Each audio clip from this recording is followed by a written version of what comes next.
C'est-à-dire, j'ai envie de, avec l'aide de Dieu, passer des messages. un passer des messages, ouais.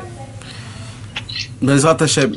Premièrement, on me demande souvent, et je vois beaucoup de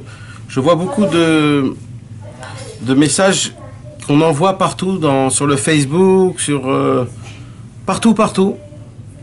Des gens qui demandent de prier pour un tel, et prier pour un tel, et prier pour un tel, etc., etc., etc.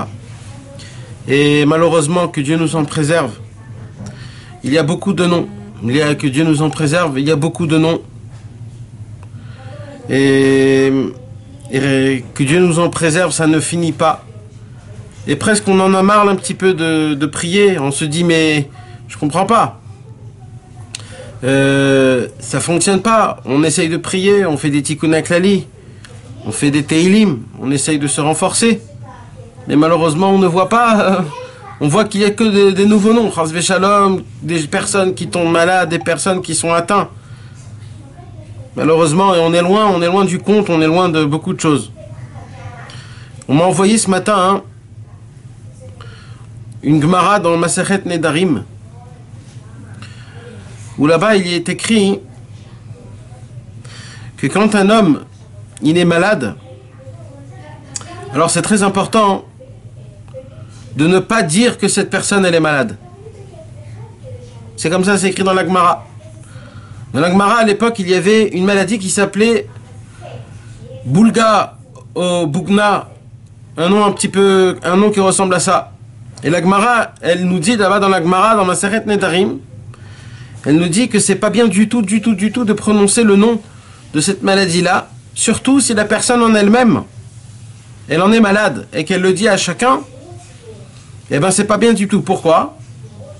Parce que le fait que la personne, elle dit je suis malade de cette maladie, ou alors quand quelqu'un il dit cet homme-là il est malade de cette maladie,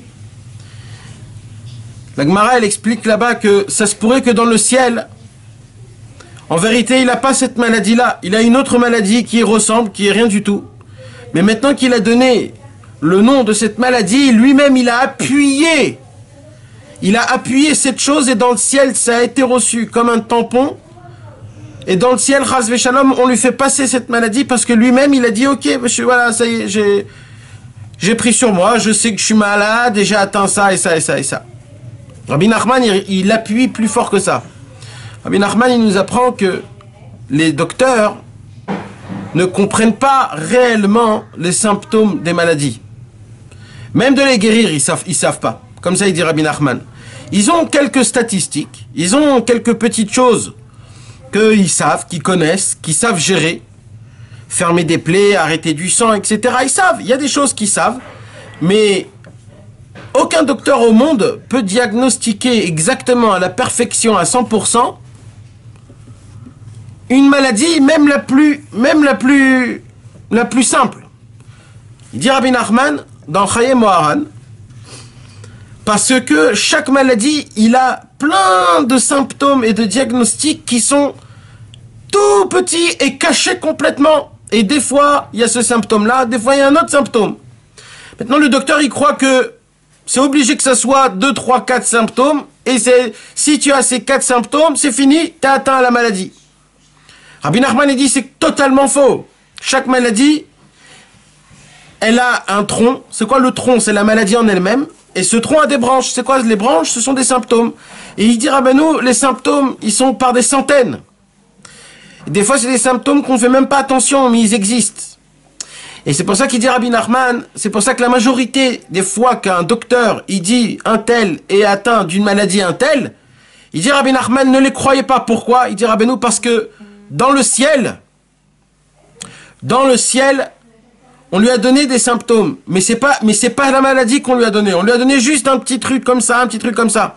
Il dit, si la personne, elle dit, je suis atteint de cette maladie, dans le ciel, c'est compté comme si qu'il a accepté et on lui donne réellement cette maladie. On va prendre un petit exemple. Aujourd'hui, il y a des gens qu'ils ont fait faire passer comme quoi ils détectent qu'il y a des symptômes spéciaux, chas v'shalom, quand un homme il est malade, par exemple du corona, Alors ils savent si ça monte au-dessus de 38, si tu respires pas bien, si tu perds l'odorat. Imaginez-vous maintenant, il y a une personne, il se réveille le matin, et d'un coup il a 38 degrés. Et il a un peu mal à la tête, et il a perdu son odorat. S'il n'y aurait pas le coronavirus, qu'est-ce qu'il aurait dit, ce monsieur? Il s'est dit, bon, ça va, je me sens pas très bien, je suis pas... Depuis qu'ils ont fait rentrer, et qu'est-ce qui va se passer? Quelque temps va passer, et tout va aller comme il faut. Mais maintenant, aujourd'hui, si un homme, il a ça, ces symptômes-là, les mêmes symptômes qu'il y a, ça fait 5000 ans, si maintenant il émet ces symptômes-là d'un coup, il va commencer à devenir fou et à s'affoler. Il va se dire, oh là là là là, j'ai le virus, etc. Pourquoi? Parce que soi-disant, il a 2-3 petits symptômes qui ressemblent.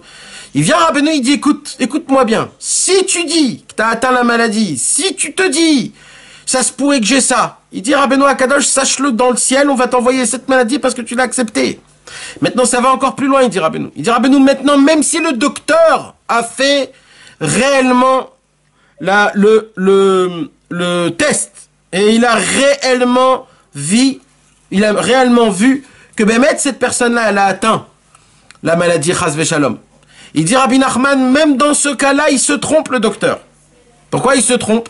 Il dit parce que dans le ciel, tout peut changer. Dans le ciel, une maladie, elle peut venir et elle peut repartir tout de suite. Il y a un temps, il y a une heure spéciale dans le ciel où elle est écrite quand la maladie elle vient et quand la maladie elle ressort. C'est un temps, c'est écrit mes amis. C'est des choses qui sont écrites. Dans le ciel, Akadosh Baruch Hu, il donne le temps de quand ça rentre, de quand ça sort, et par quel docteur elle va être faite, et dans quel chemin, dans quel endroit, par quel moment. Tout, c'est des choses qui sont écrites dans le ciel. Donc ça se pourrait que des fois quelqu'un il vient, ça se peut qu'il a atteint la maladie. Il dit Rabbi Nachman, s'il vient, et il le dit à chacun, j'ai cette maladie, priez pour moi, j'ai cette maladie, priez pour moi, j'ai cette maladie. Il dit Rabbi Nachman à chaque fois qu'il dit, il prononce le nom de la maladie, Chas Veshalom, ça donne de la force pour que la personne, elle a encore plus et encore plus, Chas Veshalom, la maladie. Rabbi Nachman de Breslev, quand il avait à peu près 35 ans, 34 ans, il a fait un très long voyage, un voyage que personne ne sait. Ça a été quoi la raison réelle du voyage qu'il a fait? Il est parti dans toute l'Ukraine. Il est parti tout seul, sans sa femme, sans ses enfants, sans ses élèves. Il a laissé tout le monde. Il a laissé tout le monde, chacun perché là où il était. Personne ne s'expliquait pourquoi Rabbi Nachman est parti faire ce voyage. C'était un voyage qui a duré à peu près entre 6 et 8 mois. Un voyage où Rabbeinu, il était caché du monde, où il se déguisait. Un voyage où Rabbeinu, les gens ne le reconnaissaient pas. C'était en faisant exprès. Rabbeinu a fait exprès qu'on ne le reçoit pas avec du kavod, qu'on ne connaisse pas, comme un homme simple. Et Rabbeinu a souffert énormément dans ce voyage. Et dans ce voyage-là, mes amis, Rabbeinu, comme il était tout seul, c'était un vagabond, les gens le prenaient pour un voleur, les gens le prenaient pour un meragel, comment ça s'appelle, un espion. Un explorateur. Un explorateur, un espion. Et les Juifs avaient très peur de lui. Est-ce qu'on le fait rentrer à la maison? Est-ce qu'on ne le fait pas rentrer à la maison? Et Rabbeinu, malheureusement, il a souffert. C'était un voyage que personne ne sait, ne comprend. Pourquoi il a fait ce voyage? Vers la fin de son voyage, mes amis, malheureusement, la femme de Rabbeinu est morte. Parce que la femme de Rabbeinu avait la maladie de la tuberculose. La maladie des poumons. Et dans ce même voyage-là, Rabbeinu, il a perdu son fils, Shlomo Ephraim, de la même maladie de la tuberculose des poumons. Et Rabbeinu, il était très peiné, c'était avant Shavuot. Et quelques temps plus tard, mes amis, Rabbeinu est tombé malade.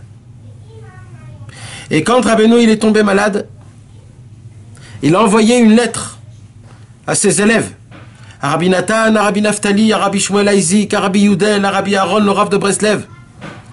Il a envoyé une lettre qui est tranchante. Il a envoyé une lettre que celui qui la lit en hébreu et qui comprend les mots en hébreu, il a la chair de poule de comment Rabbeinu il parle et comment Rabbeinu il s'adresse à ses propres élèves. Parce que même la traduire en français, ça n'aurait pas le même impact de comment Rabbeinu il s'adresse à Rabbi Nathan et à Rabbi Naftali et à tous ses élèves. Et là, Rabbi Nachman, il dit à ses élèves, je suis tombé malade. Il dit, Rabbi Nachman, ma vie est en danger. Je suis en danger de mort. Ça se pourrait que je vais mourir ici dans la ville de Ostraa, de Lemberg, à l'époque. Aujourd'hui, c'est Lvov. Ça se pourrait que vous ne me verrez plus. Rabbeinu, il a à peine 34 ans, mes amis. Rabbi Nathan, il a à peine 5 ans d'Avodat Hashem avec Rabbeinu, pas plus. Imaginez-vous la panique que Rabbi Nathan quand il a reçu cette lettre. Rabbeinu, il dit, je vous en supplie, je vous en conjure, je fais tout en ma possibilité, je vous en supplie, mes élèves, priez pour moi, pour ma guérison. Vous savez, quand vous entendez l'homme le plus fort au monde, l'homme qui nous a décrété que le désespoir n'existe pas, l'homme qui nous a prouvé, qui a crié, il nous a donné des paroles de consolation, des paroles de renforcement, des paroles d'amour, des paroles de... Le seul de tous les tzadikim qui est venu et qui s'est occupé de nous et qui a dit « Je crois en vous » et qui a dit « Je suis là pour vous, toute ma venue dans ce monde, c'est que pour vous ». Cet homme-là qui nous a dit « N'ayez peur de personne, ce monde est un pont qui est très étroit. N'ayez pas peur, n'ayez pas crainte, Dieu est avec vous, les tzadikim sont avec vous ». Cet homme-là, d'un coup, il vient et il dit à ses élèves, mes élèves, mon moment est venu de mourir. Et il dit, Rabbeinu, priez pour moi car je suis très malade. Et la Midat Hadin, la rigueur, elle est très forte contre moi. Vous voulez savoir, mes amis, il dit Rabbi Nachman, rappelez-vous la bonté que je vous ai fait. Il dit Rabbi Nachman, rappelez-vous d'où je vous ai sorti. Il dit Rabbi Nachman, je vous ai sorti des dents du Samer même. Je vous ai sorti des dents du Yetzer Hara. Le Satan était en train de vous mâcher. Le Satan, il était en train de vous digérer. Il y en a qui vous ont avalé. Il y en a de vous qui vous a presque digéré. C'était fini pour vous. Il dit Rabbeinu, j'ai sauté dans la gueule du Satan pour attraper le maximum de Neshamot qu'il a pris, qu'il a volé, qu'il a mangé, qu'il a endommagé. J'ai tout sorti du Yetzer Hara, tout ce que le Satan a avalé. Et vous voulez savoir c'est qui ces âmes? Il dit Rabbeinu, c'est vous. C'est cette bonté que j'ai fait avec vous, il dit Rabbeinu. Et il dit Rabbeinu, donc, rappelez-vous, vous me devez une, il dit Rabbeinu. Et c'est quoi ce que vous me devez, il dit Rabbeinu? Priez pour que je puisse vivre. Et là-bas, Rabbi Nachman, il dit, je ne vais pas vous dire de quoi je suis malade. Pour que le Yetzer Hara n'a pas de force. Parce que si je dis de quoi je suis malade, c'est compter comme si que j'accepte cette maladie. Donc Rabbi Nachman, dans cette lettre, nous apprend un chidouche qui est énorme. Rabbeinu, il nous apprend que quand un homme, il raconte qu'un tel, il est malade, et un tel, il est malade, et que moi aussi, chas v'shalom, chacun, quand il dit quelque chose, c'est dans le ciel, c'est compté comme si que je suis OK avec ça. Je suis d'accord avec ce qui se passe. J'accepte que cette maladie. Par contre, si on ne dit pas le nom de la maladie, dit Rabbeinu, si on ne dit pas, on dit juste cet homme-là, il se sent pas bien, le pauvre. Il faut prier pour lui. C'est très important de prier pour lui. Sans dire c'est quoi les symptômes, sans dire de quoi il est malade. Alors là, mes amis, la Midat Hadin, la rigueur n'a pas de force à pouvoir essayer de s'attacher, de se mettre contre cette personne, même si cette personne, elle doit avoir la maladie, eh bien, Kadosh Baruch Hu le garde. Et pourquoi ça? C'est aussi simple qu'on veut l'expliquer.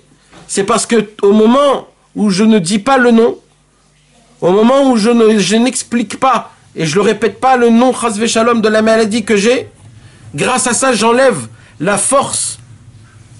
Pourquoi? Dans les explications de la Gemara, elle nous dit qu'en vérité, tous les noms des maladies, mes amis, ce sont des noms des anges, ou alors des chitsonim. Ce sont des noms que le nom en lui-même, il a la puissance de faire des choses.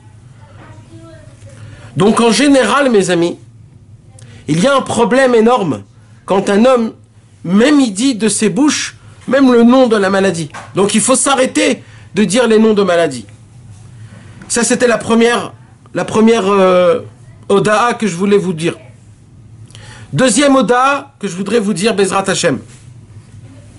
Deuxième Oda'a, c'est que, je reviens à ce que j'ai dit, il y a beaucoup de noms à prier à droite et à gauche. Et c'est très difficile, on ne sait pas comment se conduire. Alors, il y a une autre Torah dans le Likutei Moharan, et cette Torah, elle est basée d'une Gemara Et cette Gemara là, mes amis, elle nous dit comme ça: interdiction de prier sur un homme malade en prononçant son nom.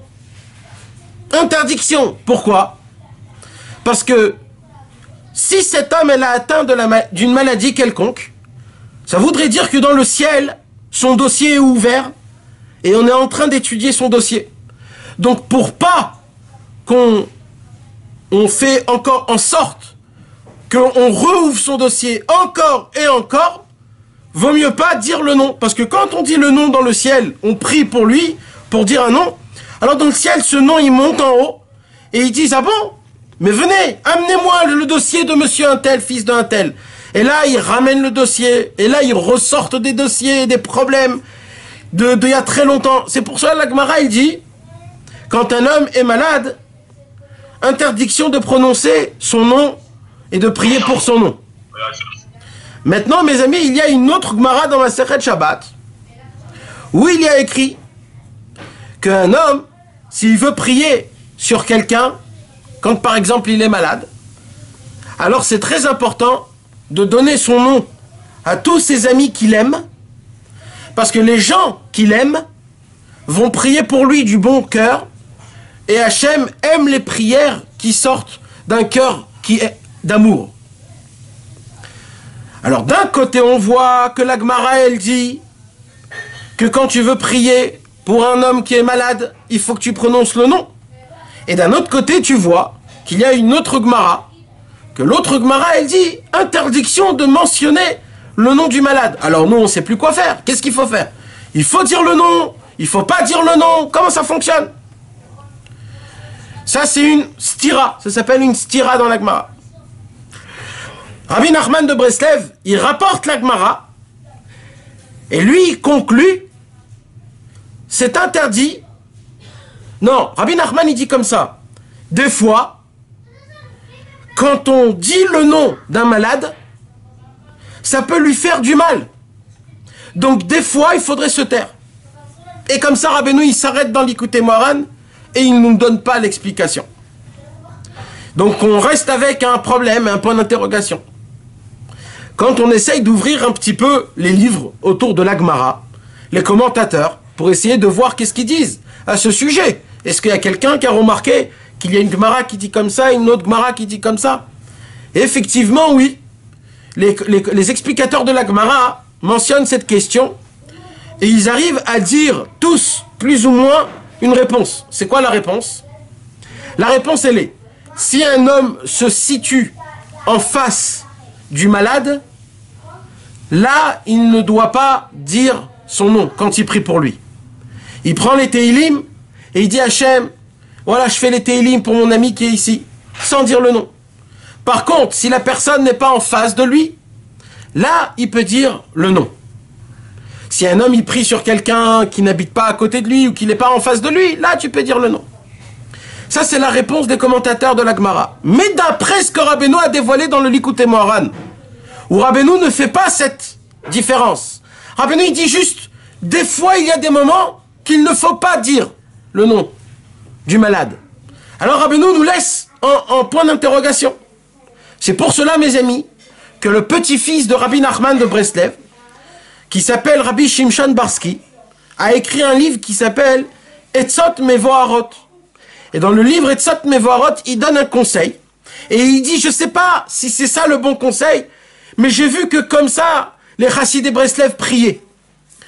Alors il dit quoi? Il dit comme ça: Quand un homme il est malade, dans tous les cas, il faut prier et dire son nom. Un tel, fils d'un tel, Hachem, fait en sorte que tout se passe bien, etc., etc. Quand vous voyez que Chas v'Shalom, cette personne, elle commence à aller, ça commence à s'aggraver de moins en moins, et ça s'aggrave, et ça s'aggrave, et ça s'aggrave, Chas v'Shalom, il dit Rabbi Shimshon Barski, dans cette manière-là, il faut arrêter de dire son nom. Pourquoi? Parce qu'apparemment, dans le ciel, on est en plein dans son dossier. Et quand on est en plein dans son dossier, vaut mieux, il dit Rabbi Shimshon Barski, tu penses dans ton cœur la personne à qui tu veux prier, sans dire son nom. Tu penses la personne et tu pries pour lui sans dire le nom. Et tu inclus ce malade parmi tout le peuple juif. Mais j'ai trouvé, mes amis, dernièrement, dans un livre qui s'appelle Mirtave Rabbi Nathan ben Rabbi Yehuda, les lettres de Rabbi Nathan de Tibériade, un livre exceptionnel, qui était l'élève de Rabbi Nathan, qu'à son époque à lui, que Dieu nous en préserve, il y avait une épidémie à Tibériade, il y a à peu près à l'époque de Rabbeinu et de Rabbi Nathan, il y a 200 ans. Et lui, à Tibériade, il y avait aussi une épidémie. Et cette épidémie a été très très grave, a tué énormément de juifs, de tzadikim, ça a été... Et lui, là-bas, il envoie des lettres à Ouman, compris pour lui à Ouman. Et lui-même, il dit comme ça. Il dit, je ne vais pas vous donner les noms des gens qui sont malades ici en Israël. Pourquoi? Il dit, parce que Rabbeinu nous a appris que quand la Midat Adin, elle est Metoucha, quand la rigueur, elle est dispersée dans le monde, vaut mieux ne pas mentionner des noms.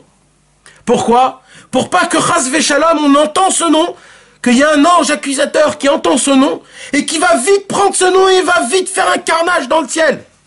Alors il dit, alors je vous demande s'il vous plaît, puisqu'on est en épidémie, il dit Rabbi Nathan de Tibériade, je vous demande d'aller au Tsioun de Rabbeinu Akadosh et de prier pour tout le Ham Israël en généralité, les gars.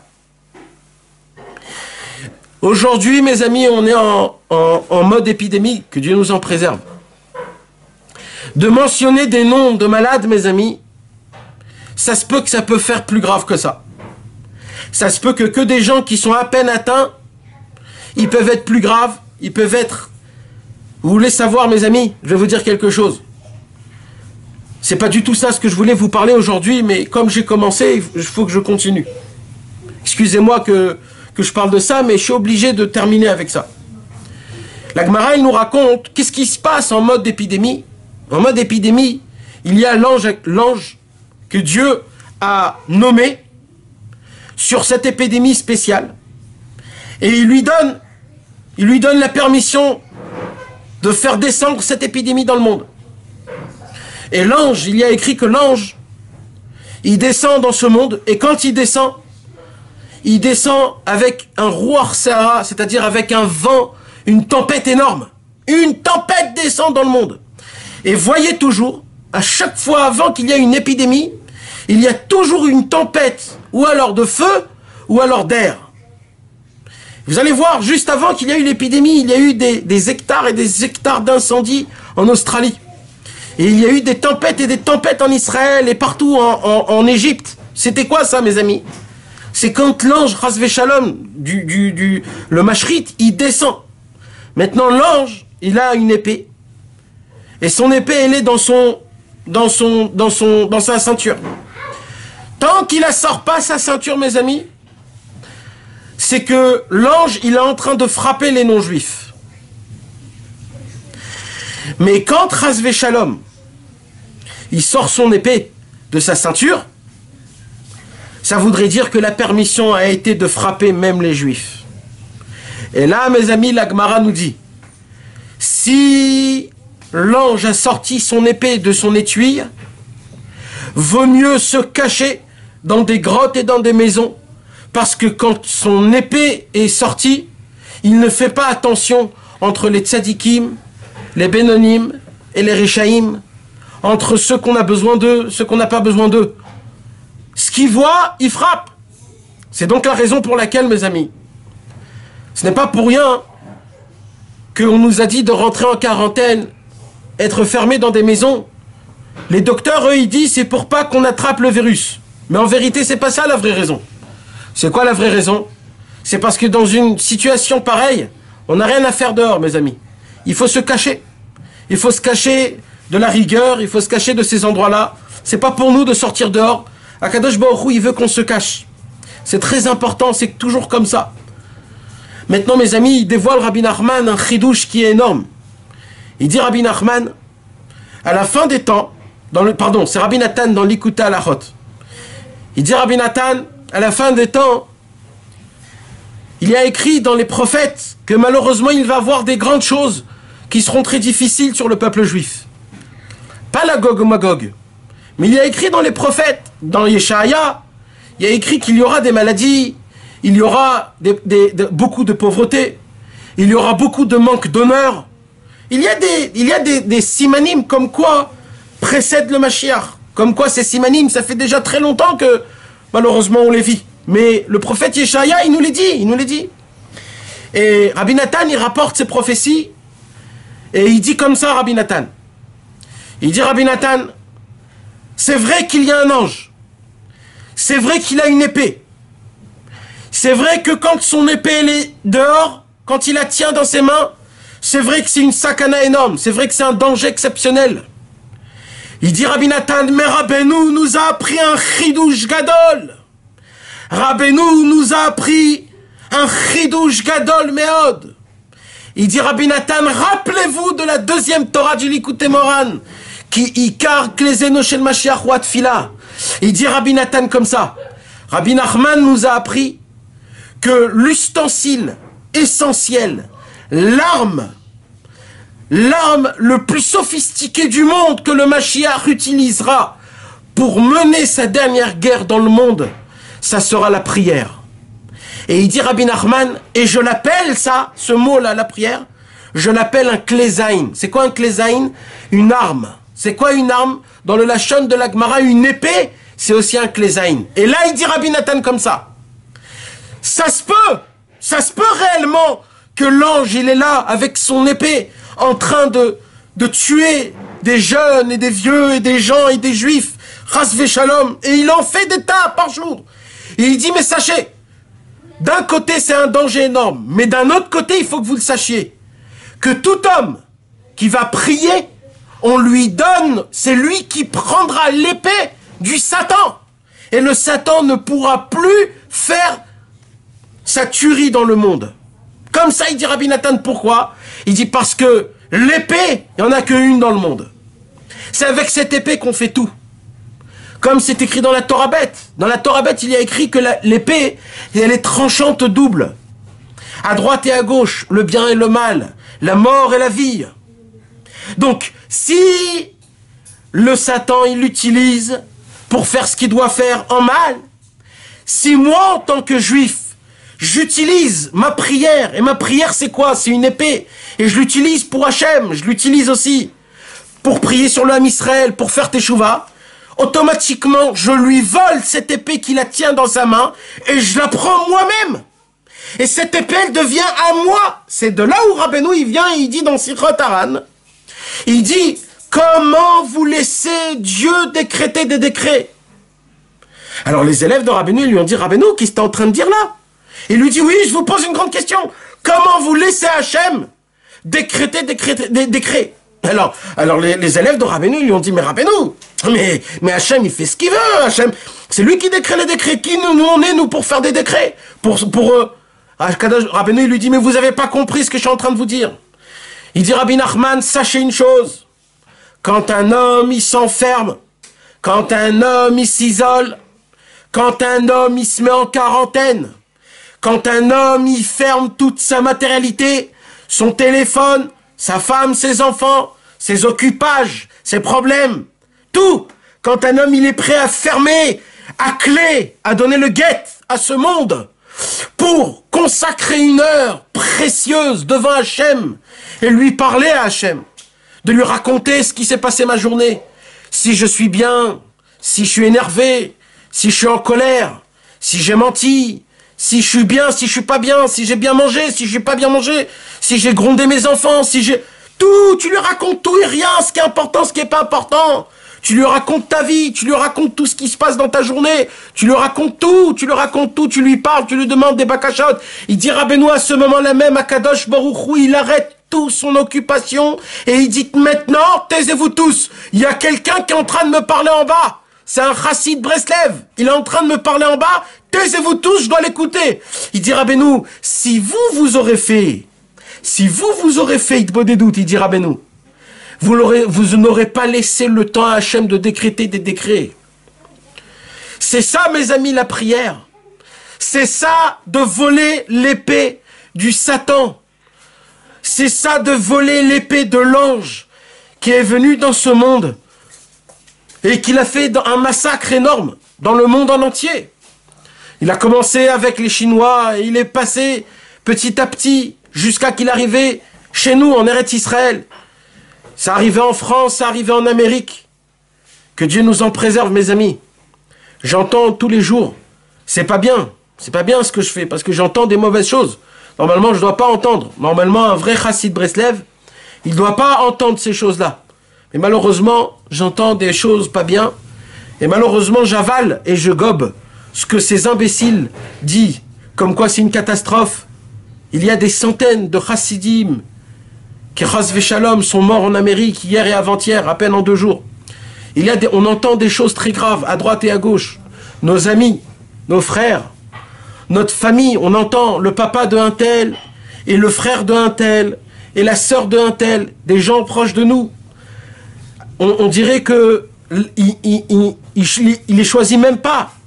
On dirait que c'est quelque chose que presque on ne sait plus ce qui va se passer. C'est un problème, mes amis. Et vous voulez que je vous dise quelque chose?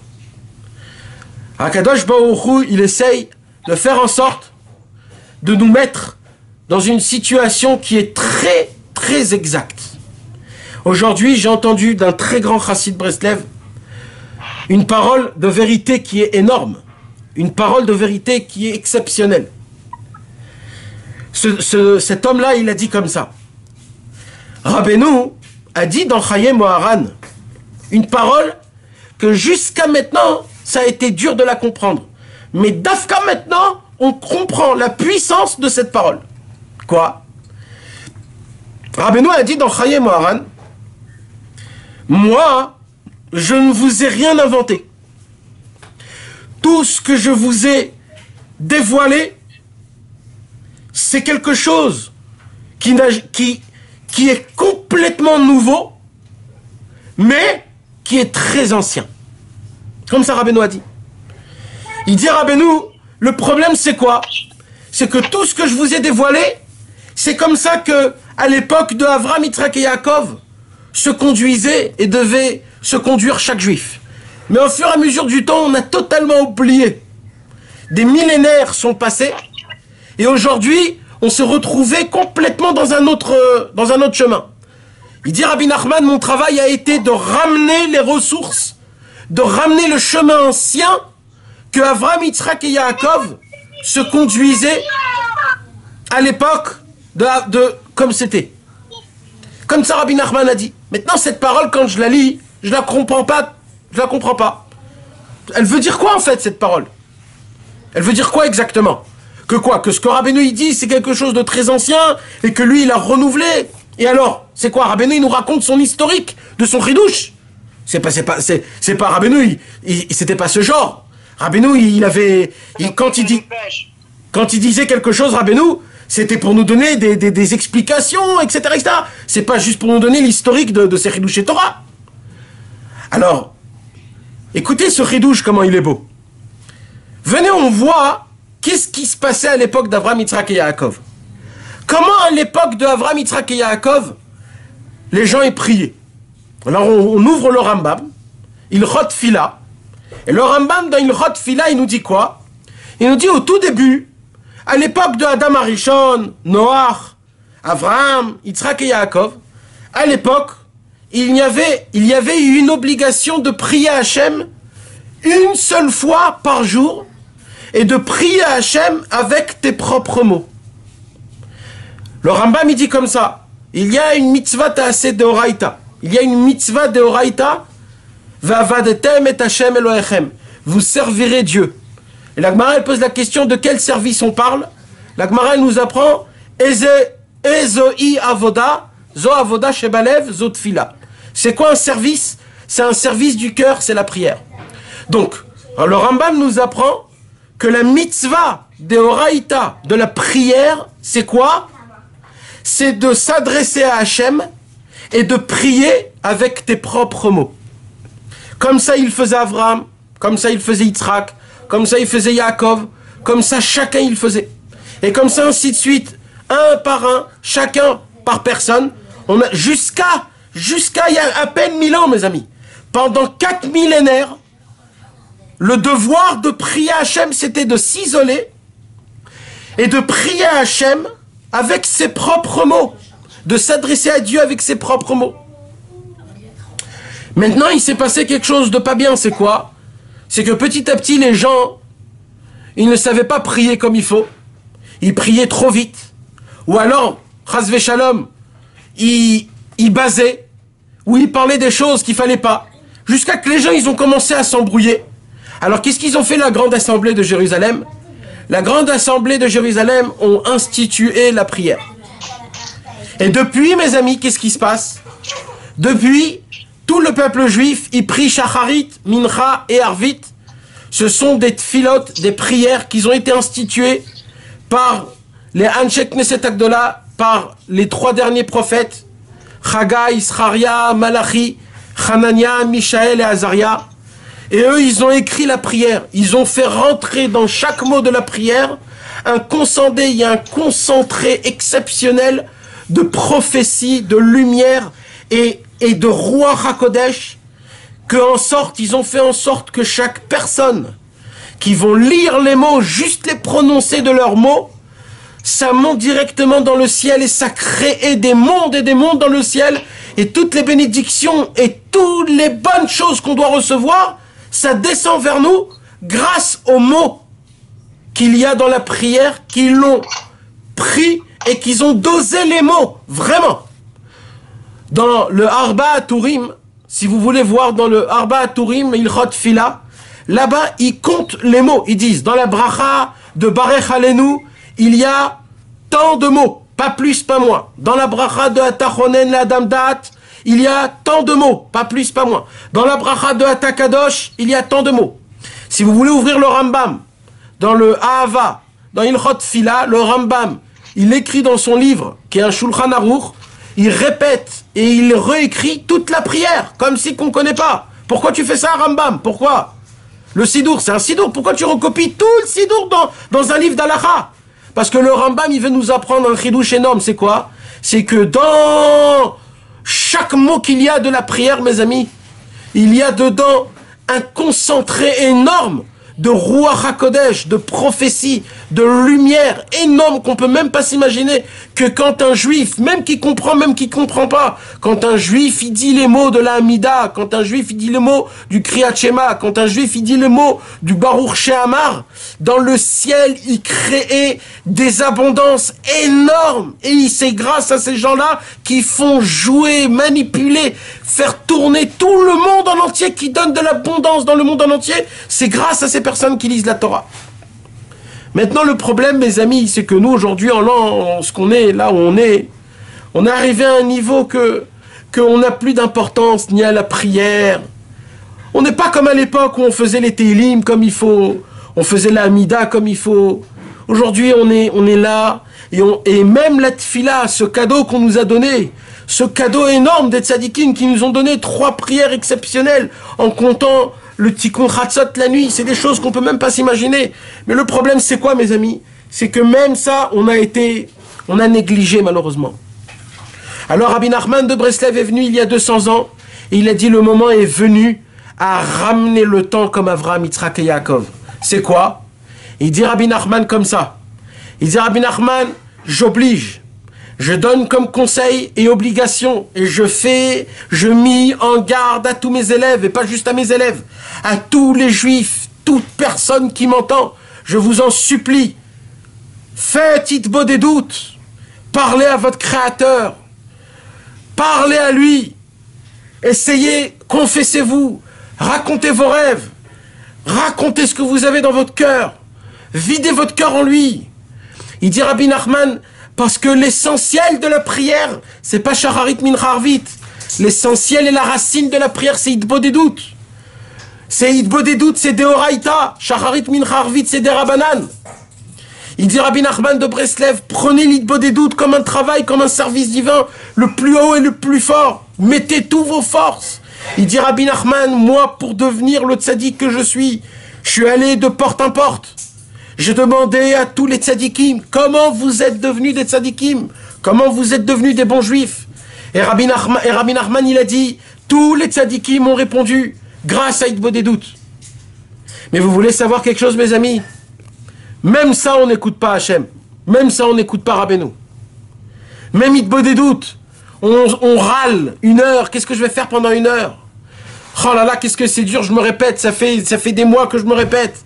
Après 5 minutes, j'arrive pas à parler. Après 10 minutes, je me répète. Et on râle et on râle et on n'arrive pas à faire Hitbodedut. On n'arrive pas à faire Hitbodedut. Vous voulez savoir qu'est-ce qu'il a fait, Rabbi Nachman de Breslev, mes amis? Rabbi Nachman de Breslev a fait quelque chose de énorme. Je ne sais pas si c'est Rabbi Nachman. Ça se peut que c'est Akadosh Baruch Hu. C'est Akadosh Baruch Hu qui a fait ça dans le monde. Akadosh Baruch Hu a vu que le monde, malheureusement, n'écoute pas les conseils de Rabbi Nachman. Parce qu'aujourd'hui, on peut se rapprocher de Hachem que par les conseils de Rabbeinu. Et comme Hachem Yitbarach, il a vu qu'on n'applique pas les conseils de Rabbi Nachman, il a fait en sorte, Hachem Yitbarach, de nous mettre tous en confinement. De nous mettre tous en bidoud, comme on appelle ça en hébreu. Bidoud qui veut dire quarantaine. Le mot qui se répète encore et encore dans cette situation qu'on vit aujourd'hui, c'est quoi? C'est le confinement. C'est la quarantaine. C'est la racine et la base de Hitbodedut. Maintenant, on n'a pas compris. Alors qu'est-ce qu'il a fait Hachem? Il a fait encore plus fort. Qu'est-ce qu'il a dit? Je vais vous enlever même la synagogue. Je vais vous faire montrer, arrêtez même de prier Beminyan. C'est quoi? C'est un remez. Même Shacharit Mincha Arvit. Arrêtez, Kaviachol. Ce que je veux, c'est Hitbodedut comme avant. Alors bien sûr qu'il faut faire Shacharit Mincha Arvit. Mais en fait, regardez l'idée qui sort de derrière ça. Hachem, il nous dit maintenant, ce qui m'intéresse à moi, c'est pas votre minyan ou alors votre mikvé. C'est pas ça ce qui m'intéresse à moi. S'il y a un minyan, s'il n'y a pas de minyan, en zoom, pas avec le zoom, c'est pas ça. Moi, ce qui m'intéresse, c'est Hitbodedut. Est-ce que vous faites Hitbodedut? Pourquoi vous ne me confiez pas à moi? Akadosh Baruch Hu, excusez-moi des paroles que je vais vous dire, mais c'est des paroles que je suis obligé de les dire. Et pardon Hachem si je t'honore pas comme il faut. Mais je suis obligé de dire ces paroles-là, mes amis. Hachem, il est malade. Il est malade qu'on n'est pas avec lui, qu'on ne parle pas avec lui. Il en est malade. Il a tout essayé. Ça fait 2000 ans qu'il nous attend. Ça fait 2000 ans qu'il nous attend. Ça fait 2000 ans qu'il veut qu'on se réveille. Ça fait 2000 ans, il a tout essayé. Des pogroms, la Shoah, des malheurs et des misères et des choses très graves. On comprend pas, on comprend pas, on ne comprend pas. Ça, on avance nulle part, on avance droit dans un mur, les gars. C'est quand qu'on va comprendre, Béhémet, qu'il faut faire Hitbodedut pendant 1 heure, qu'il faut vraiment parler à Hachem, croire et dépendre que de lui. Mes amis, Moshe Rabbeinu a fait rentrer ce date aux gens pour qu'ils sortent d'Égypte. Grâce à ça, ils sont sortis d'Égypte. Qu'est-ce que vous croyez? Que nous, on va s'asseoir avec les pieds sur la table et on va attendre que le Mashiach viendra? Encore une fois, il ne viendra pas. Il ne viendra pas. C'est quelque chose qu'on ne peut même pas comprendre. C'est quelque chose qu'il faut qu'on admette. C'est quelque chose qu'il faut qu'on applique. Sans comprendre et sans essayer de faire de calcul. C'est tellement important. Rabbeinu, il a dit, Kol ha'inyan sheli hu rak tfila. Rabbeinu, il a dit, vous savez, chaque chassidout, ils ont quelque chose. Il dit, tu veux savoir c'est quoi tout mon inyan? Tu veux savoir c'est quoi tout mon sujet? Il dit, Rabbeinu, tout ce que je vous ai appris dépend d'une seule chose. Tout ce que je vous ai appris dépend de la prière. Il dit, Rabbi Nathan et Rabbeinu Akadosh, il dit comme ça. Vous voulez savoir? Il dit, Rabbeinu, je vous ai dévoilé 400 et quelques torotes dans le Likutei Moharan. Plus de 400 enseignements. Il dit, Rabbi Nachman, sur ces 400 enseignements, il suffit qu'un seul vous appliquez comme il faut, et vous devenez un tzaddik gamour avec plus aucun Yetzirara. Un seul. Parmi les 400, un seul, ça vous suffit. Un seul. Et il dit, je vous en ai créé 400. Vous comprenez de quoi je vous parle? Il dit, ah ben non, je me suis pas arrêté à ça. Après que je vous ai dévoilé des torotes comme ça, j'ai demandé à mon élève Rabbi Nathan de prendre les torotes et de les concentrer en créant des conseils. Rabbi Nathan, mon élève, il dit Rabbi Nachman, il a écrit dans le Likutei Etzot plus de 10 000 conseils applicables pour servir Hachem d'une façon la plus simple et la plus facile qui puisse exister. Plus de 10 000 conseils. Pas un, pas 100, 10 000 conseils, les gars. Rabbeinu a dit, vous voulez savoir quoi? Je me suis pas arrêté à ça. Rabbi Nachman de Breslev a écrit quelques milliers de qualités, de types, comme on dit, des tuyaux pour nous aider à être des bons juifs. Et il les a écrits dans le Sefer Amidot. Il nous a écrit les qualités de comment, à quoi, à qui on doit ressembler à un juif. Rabbeinu, il a dit, je me suis pas arrêté à ça, j'avance encore. Il dit, Rabbeinu, je vous ai fait faire sortir du trésor des cadeaux gratuits, le Otsar Matnat Rinam. J'ai dévoilé dans le monde la Torah du Mashiach, les 13 contes que j'ai racontés, qui sont équivalents aux 13 attributs de pitié et de miséricorde, au niveau des 13 klalim de Rabbi Shmuel Kohen Gadol, des 13 louanges de Dieu, Shir ou Shvacha, Alel Vezimra, Oz ou Memshala, Netzar, Gdula, Gvura, Teila, Tiferet, Kedusha ou Malchut. Il dit Rabbeinu, il suffit qu'un homme les lise, qu'une femme les lise, qu'un enfant les lise. Il n'a même pas besoin de comprendre, s'il comprend c'est encore mieux. Et il dit, je vous ai même pas écrit la moralité qui se cache derrière les contes. Ça reste des contes. Je veux même pas que vous étudiez, je veux juste que vous lisez une histoire. Il dit, Rabbeinu, j'ai fait rentrer dans ces histoires-là une manière et une façon qu'au moment où l'homme il va la lire et qu'il va la réfléchir dans sa tête et qu'il va la faire rentrer dans sa tête, comment lui il est allé là et comment le chacham et le tam et les enfants échangeaient, il dit juste vous allez faire rentrer ça dans votre tête. C'est un virus que je fais rentrer dans votre cerveau qui va réparer votre cerveau, votre cœur, vos tripes, vos reins, tout jusqu'à que vous allez être en bonne santé matériellement, spirituellement. Et Rabbeinu, il a dit, vous croyez que je me suis arrêté à ça? Je me suis pas arrêté à ça, il dit Rabbeinu. Il dit, vous voulez savoir encore qu'est-ce que j'ai fait? Il dit, Rabbeinu Akadosh, j'ai créé, j'ai amené de très très loin mon élève Rabbi Nathan. J'ai amené un trésor, je vous le donne gratuit ce trésor, il dit Rabbeinu Akadosh. Il dit, Rabbi Nathan, vous devez pas l'avoir, Rabbi Nathan. Rabbi Nathan, c'est un chidouche comme il n'y a jamais eu dans le monde. Rabbi Nathan, c'est une nouveauté. Rabbi Nathan, c'est un joyau qui appartient à Dieu lui-même. Rabbi Nathan devait être un autre truc. C'est une nouvelle neshama qui est jamais descendue dans le monde. Rabbi Nathan, c'est un joyau, c'est une pierre précieuse. C'est un cadeau que je vous fais, à vous, je vous le donne. Ce Rabbi Nathan, je l'ai pris en haut des cieux. Parce que j'ai vu que dans le ciel, moi tout seul, il dit Rabbi Nachman, moi tout seul, je ne peux pas dans ce monde-ci. Même Rabbeinu, il a dit, j'ai besoin de Rabbi Nathan. Sans Rabbi Nathan, je ne peux pas. Et Rabbi Nathan est venu. Le seul à son époque qui s'est annulé. Il a annulé 100% de son cerveau. Quand je dis 100% du cerveau, écoutez bien ce que ça veut dire. Vous voulez savoir ce que ça veut dire? Je vais vous dire ce que ça veut dire. On dit dans le monde qu'un homme, il utilise à peu près entre 1 et 3% de son cerveau. Entre 1 et 3% de son cerveau, chaque homme, il utilise. Un homme qui est très sage, très intellect, on dit comme par exemple Einstein, lui, il utilisait entre 8 et 10% de son cerveau. Comme ça, on dit. Il y a des possibilités, des manières de voir en fonction du cerveau combien. Le cerveau, en lui-même, c'est un monde qui est infini. C'est comme l'espace. Le cerveau, malheureusement, on ne l'utilise pas 100%. Si on aurait utilisé le cerveau 100%, on aurait des forces comme on ne peut même pas s'imaginer.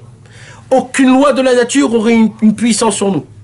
Eh bien, Rabbeinu a dit sur Rabbi Nathan, il a annulé 100% son cerveau. Vous voulez savoir ce que ça veut dire? Ça veut dire 3 choses. Premièrement, ça veut dire que Rabbi Nathan, il a utilisé 100% de son cerveau. Deuxièmement, après qu'il a annulé, après qu'il a utilisé 100% de son cerveau, il a annulé les 100%. Ça veut dire un homme, tout ce qu'il a appris, puissance comme on n'a jamais vu au monde, 100% il a utilisé de son cerveau pour Rabbeinu. Il vient et il annule tout. Il a dit maintenant, tout ce que j'ai appris, tout ce que je sais, tout ce que j'ai fait dans ma vie, j'efface tout et je reprends tout dès le début devant toi, mon maître Rabbi Nachman de Breslev. Mon maître Rabbi Nachman, apprends-moi Aleph, Bet, Gimel, Dalet. Parce qu'avec une aussi belle Torah que tu nous dévoiles, une Torah qui donne autant d'espoir, autant d'amour, autant de foi, autant de boost, autant d'envie de vouloir servir Hachem, de se rapprocher. Moi, je veux apprendre que toute ma Torah, elle vient de toi, Rabbi Nachman. Et Rabbi Nathan, il a fait ça. Et vous voulez savoir c'est quoi la troisième chose qu'il a fait, Rabbi Nathan? Rabbi Nathan, il a remis les 100% dans la Torah de Rabbeinu. Alors au début, il a mis les 100% en premier pour étudier la Torah. Après, il les a complètement annulés. Et après, il les a remis dans la Torah de Rabbi Nachman. Imaginez-vous ce champion mondial qui c'est Rabbi Nathan de Breslev, l'élève de Rabbi Nachman. Et Rabbi Nachman, il dit, vous voulez savoir c'est quoi ce cadeau-là que je vous donne, Rabbi Nathan? Je vais vous dire c'est quoi. Ce Rabbi Nathan-là, il va se promener. Des promenades et des promenades dans le jardin le plus beau au monde. Ce jardin s'appelle le Likutei Moharan. Et il va vous dévoiler, il va vous cueillir des fleurs. Il va nous donner des bouquets de fleurs. Il va nous créer des jardins et des jardins. Vous voulez savoir c'est quoi ces jardins de fleurs? Rabbi Nathan, il est rentré dans l'Likutei Moharan. Et il nous a enlevé son cerveau qu'il avait, Rabbi Nathan. Que son cerveau, c'était 100% le cerveau de Rabbeinu. Et il a mis en lettres pour que nous aussi, on puisse atteindre. Pour que nous aussi, on puisse goûter. Pour que nous aussi, on puisse toucher, ressentir ce que Rabbi Nathan ressentait de Rabbeinu. C'est un cadeau comme il n'y a jamais eu au monde. Rabbeinu, il a dit comme ça, personne au monde me connaît. Peut-être, un tout petit peu, Rabbi Nathan et Rabbi Naftali. Peut-être. Eh bien, ce petit peu-là, Rabbi Nathan, il a dit, je ne vais pas être égoïste. Rabbi Nathan, il dit, tout ce que j'ai ressenti qui m'a fait Rabbeinu. Rabbi Nathan, pour lui, Rabbeinu, c'était pas un homme qui se disait, oh là là, quel admour, quel grand, quel tzaddik, mon tzaddik à moi, il est plus grand que le tien. Non, mes frères, c'est pas ça. Rabbi Nathan, il avait une autre chose. Rabbi Nathan, il était malade. Rabbi Nathan, il avait des très grands problèmes. Rabbi Nathan, il est pas né tzaddik comme nous on croit. Il est né comme il faut, mais il avait des difficultés énormes dans son avodat Hashem. Rabbi Nathan lui-même le dit dans les lettres à son fils.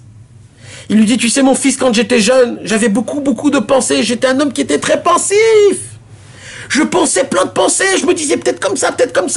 Et il disait Rabbi Nathan, et ça me prenait la tête. J'arrivais pas à étudier, j'arrivais pas à faire teshuva, j'arrivais pas à prier. Je me prenais toujours la tête. Est-ce que c'est bien ce que j'ai fait? C'est pas bien ce que j'ai fait? Est-ce que je peux faire mieux? Est-ce que je peux pas? Il se prenait la tête. Il dit Rabbi Nathan à son fils, tu sais mon fils, il disait Rabbi Nathan, dans ma tête, dès que je voulais étudier un livre, je voulais tout de suite l'étudier. Je voulais le terminer de A jusqu'à Z. Et il dit, dès que je voyais que j'arrivais pas, eh ben j'arrivais pas à l'étudier. Et il disait, ça me cassait la tête, parce que j'arrivais pas. Alors vous croyez que Rabbi Nathan, c'était pas un Talmid Chacham, avant qu'il a connu Rabbeinu? Avec tout ça, Rabbi Nathan, ça a été le gendre de Rabbi David Tzvi Agadol. Ça a été le gendre du Rav le plus grand de toute la Russie, de toute l'Ukraine en entier. Plus de 80 villes, pas des villes, mais c'était à l'époque des endroits où on habitait. C'était le Rav de 80 villes énormes dans l'époque. Et Rabbi Nathan devait être le successeur. C'était Rabbi Nathan qui devait continuer la rabbanout. C'était un Dayan qui était énorme, comme on ne peut même pas s'imaginer. Maintenant, mes amis, et malgré tout ça, il disait Rabbi Nathan, je voyais dans mon avodat Hashem que c'est pas ça. Il disait Rabbi Nathan, je voyais que c'était pas ça. Je me renforçais, je cherchais. J'avais 14 ans, 15 ans. Je cherchais à droite et à gauche. Je mettais toutes mes forces dans l'étude de la Torah. J'essayais de servir Hachem. Mais quand je servais Hachem, j'étais pas Bessimcha. J'étais pas avec de la joie. J'étais toujours en tristesse. J'étais toujours mécontent de moi-même. J'avais toujours des peurs. Je me souciais toujours de plein de soucis. Il disait Rabbi Nathan, avec toute la Torah que j'étudiais, avec tous les tzadikim que j'ai côtoyés, personne ne peut m'aider. Jusqu'à qu'il dit Rabbi Nathan, jusqu'à que ça me rendait fou. J'étais malade de ça, il disait Rabbi Nathan, mes amis, il était malade de ça. Il n'en pouvait plus, ça lui faisait mal. Jusqu'à qu'il a connu la chassidoute. Pour la première fois, il a vu des tzadikim, des élèves du Baal Shem Tov. Et il a vu comment ils prient. Il a vu comment il chantait, comment il dansait. Et là, Rabbi Nathan, il a commencé à avoir une vie. Il a commencé à avoir quelque chose. D'un coup, il se dit, ah, c'est possible de servir Dieu. C'est pas désespoir, c'est possible. Et petit à petit, il a connu des gens. Jusqu'à qu'il a connu Rabbi Levi Yitzhak de Berdichov. Il est devenu son élève pendant quelques mois et quelques années. Il était très proche de lui, il était très là. Mais toujours Rabbi Nathan, il disait, mais Rabbi Nathan, mais il y avait un truc qui me manquait. Ça me manquait énormément, ça me manquait. Il disait, il y avait quelque chose que je sentais. C'est comme si tu manges un plat. Le plat, il est bon. Le plat, il est chaud. Le plat, il est bien cuit. Tout est parfait. Mais il manque une épice. Il manque quelque chose. Et ce manque-là qui me manque, ça m'enlève tout le goût du plat. Et je sais pas ce que c'est, Je goûte. Maintenant, le pire de tout ça, c'est que ça se pourrait que c'est c'est le chef le plus grand au monde, un chef de cuisine qu'il a fait, mais comme il manque un tout petit peu de quelque chose, le plat n'est pas à 100%. C'est comme Rabbi Nathan, il faisait tout à la perfection, comme un vrai chef de cuisine. Mais le problème, c'est qu'il lui manquait quelque chose. Et même lui, il n'arrivait pas à expliquer c'était quoi ce qui lui manquait. Et vous connaissez tous l'histoire, mes amis. L'histoire, c'est la première fois où Rabbi Nathan, il a vu Rabbeinu Akadosh. La première fois où Rabbi Nathan, il a vu Rabbi Nachman de Breslev. Un homme jeune, rayonnant de son visage, avec une vitalité pétillante comme il n'y a jamais eu au monde. Il voit Rabbi Nachman de Breslev. Et il dit, voilà, j'ai trouvé. Il a vu un feu qui brûle. Il a entendu Rabbeinu dire, mon feu brûlera jusqu'à la venue du Mashiach. Est-ce que j'ai terminé? J'ai terminé, je terminerai. Est-ce que j'ai gagné? J'ai gagné, je gagnerai. Et là, Rabbeinu regarde Rabbi Nathan, il lui dit, ça fait tellement longtemps que je t'attends. On s'est jamais vu, mais ça fait très longtemps que je t'attends. Je te connais, ça fait très longtemps. Mes amis, Rabbi Nachman de Breslev, il nous parle à nous, il nous dit, vous voulez savoir qui je vous ai donné? Je vous ai donné comme cadeau Rabbi Nathan. Rabbi Nathan, il a fait sortir le Likutei Halachot. Il a fait faire sortir Rabbi Nathan tous les plus grands secrets qu'il y a dans le Likutei Moharan. Jusqu'à qu'on est allé dire, mes amis, c'est écrit noir sur blanc dans le livre Kitvé Rabbi Shmuel. C'est écrit noir sur blanc que le Likutei Halachot, c'est le Gan Eden de Hachem. Même Hachem, il a un Gan Eden. Et le Gan Eden de Hachem, vous voulez savoir quoi? C'est tout ce que Rabbi Nathan a senti dans son cœur. Il a vu, il a goûté dans la Torah de Rabbi Nachman. Rabbi Nachman, il a appuyé ses deux mains sur Rabbi Nathan et il lui a dit, tu seras ma plume jusqu'à la fin de tous les temps. Tu seras l'homme qui va écrire et qui va mettre sur cahier toutes mes paroles, tous mes enseignements, toute ma Torah, tout ce qu'il faut. Et grâce à Rabbeinu, en nous donnant ce Rabbi Nathan, il nous a préparé tout ce que le Mashiach a besoin comme ustensile, comme arme pour combattre le dernier combat du peuple juif. Oui, mes frères. Oui. Et ça, mes amis, des années sont passées et malheureusement, on n'a pas pris ça au sérieux. Il a dû être en sorte qu'un homme est né il y a à peu près 120 ans. Il est mort il y a à peu près il y a 25 ans. Rabbi Israël Dov Ber Odesser, un homme qui a été toute sa vie en train de prier dans les forêts, dans les montagnes de Tibériade. Un homme que toute sa vie, il s'est mis tout petit. Il s'est fait tout petit. On n'a jamais entendu parler de lui. Il était caché du monde. Le monde le prenait pour un homme comme ça, simple. Il s'est caché de sa femme, de ses enfants. Il s'est caché de son entourage. Il s'est caché de ses amis. Et il s'est caché même des Chassidei Breslev. Rabbi Israël Dov Ber Odesser, il a été choisi par Rabbi Nachman de Breslev en écrivant, quand il a reçu le Pétek, « Sur toi, j'ai dit, mon feu brûlera jusqu'à la venue du Mashiach ». Même Rabbi Israël ne comprenait pas ce que ça voulait dire. Même Rabbi Israël ne savait même pas qu'est-ce qu'elle voulait dire cette lettre. Jusqu'au moment venu, à l'âge de 100 ans, comme c'est écrit dans la Torah 48 de la deuxième partie du Likutei Moharan, la Torah où Rabbi Nachman raconte qu'il y a un arbre. Cet arbre, il pousse 100 ans. Et pendant 100 ans, qu'est-ce qu'il en passe, cet arbre? Qu'est-ce qu'il en passe? Des tempêtes, des pluies, des orages, des tonnerres, de la neige, du froid, du soleil, des heures de chaleur. Qu'est-ce qu'il peut passer un arbre pendant 100 ans? Mais après 100 ans, on prend cet arbre et il éclate d'un éclat comme il n'y a jamais eu au monde. Et on fait de cet arbre un ustensile comme on ne peut même pas s'imaginer. Et on ne comprend pas c'est quoi cette histoire que Rabbeinu nous raconte. Mais on pourrait habiller cette histoire à chacun de nous tous. Mais surtout Rabbi Israël, c'était un arbre. Est-ce que quelqu'un fait attention à un arbre quand tu marches dehors? On s'en fout des arbres.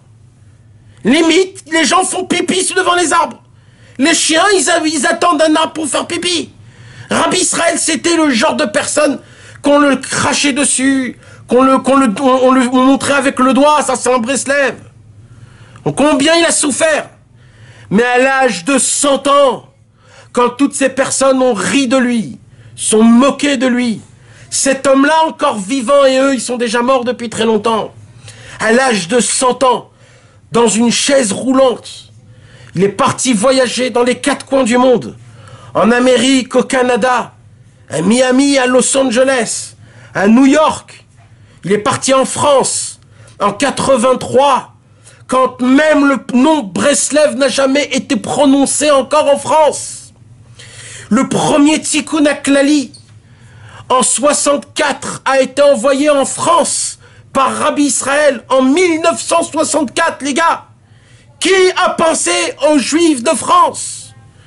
Il a envoyé un Tikkun HaKlali sans adresse. Il a juste écrit France et il a dit va savoir ce que ça va se faire. Ce Tikkun HaKlali est arrivé dans une main, qui est arrivé dans une main, qui est arrivé dans une main, jusqu'à que le Rav Besançon il a eu. C'est comme ça qu'il s'est rapproché de Rabbeinu. La première étincelle en France est arrivée de Rabbi Israël, les amis. Il est allé à droite à gauche, il a crié haut et fort. Yesh Rebbe Baolam. Il y a un Rebbe dans le monde, les gars. Ce Rabbi Nathan que je vous ai parlé tout à l'heure, il crie haut et fort, il dit j'ai pitié de vous, peuple juif, parce que j'étais comme vous. Je souffrais. On souffre tous. On a tous des malheurs. Il y en a quelconques qu'on les a écrasés, enfouis en nous, jusqu'à qu'on les ressent plus. Il y en a qui sont encore là et qui nous embêtent. Il y en a qui nous embêtent, oui, il y en a qui nous embêtent, non. Il y en a qui nous embêtent tout le temps, il y en a qui nous embêtent plus. Mais les problèmes sont encore là. Les maladies sont encore là. Et ça ne partira jamais tant que je m'occupe pas de lui. Rabbi Nathan, il a dit, moi, j'ai trouvé un sauveur. Sauvez votre peau, comme moi. Pas parce que je suis son élève, parce que c'est comme mon papa. Il nous aime, Rabbi Nachman. Il est mort pour nous à 38 ans. Il a perdu 4 de ses enfants, morts. Le Yetzer Hara les a tués parce qu'il a dévoilé le Tikkun HaKlali. Il a dévoilé le Bodedout, il a dévoilé Rosh Hashanah. Il a dévoilé des secrets énormes. Le désespoir n'existe pas. À chaque dévoilement qu'on dévoilait, le Satan venait, il prenait encore sa femme, ses enfants, jusqu'à qu'il est venu, on lui a pris lui. Mais vous croyez que Rabbeinu, on l'a pris? Personne au monde peut enlever Rabbeinu. La lumière de Rabbeinu, c'est une lumière qui brillera jusqu'à la fin de tous les temps, même des centaines de milliards d'années après que le Mashiach viendra. La lumière de Rabbi Nachman, c'est une lumière de rapprochement. C'est une lumière d'amour. Il nous embrasse et il nous enlace, Rabbi Nachman.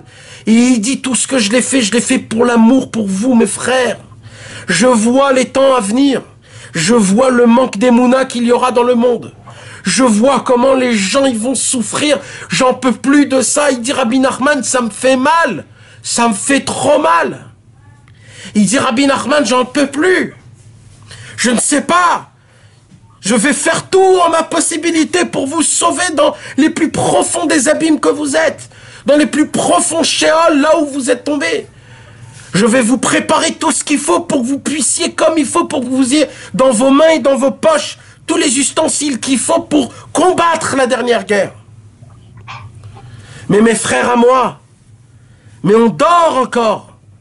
On dort. Et Rabbi Israël Ber Odesser, il y a 20 ans, 25 ans, quarantaine d'années, il est venu et il a compris quelque chose d'énorme. Ce que encore personne n'a compris.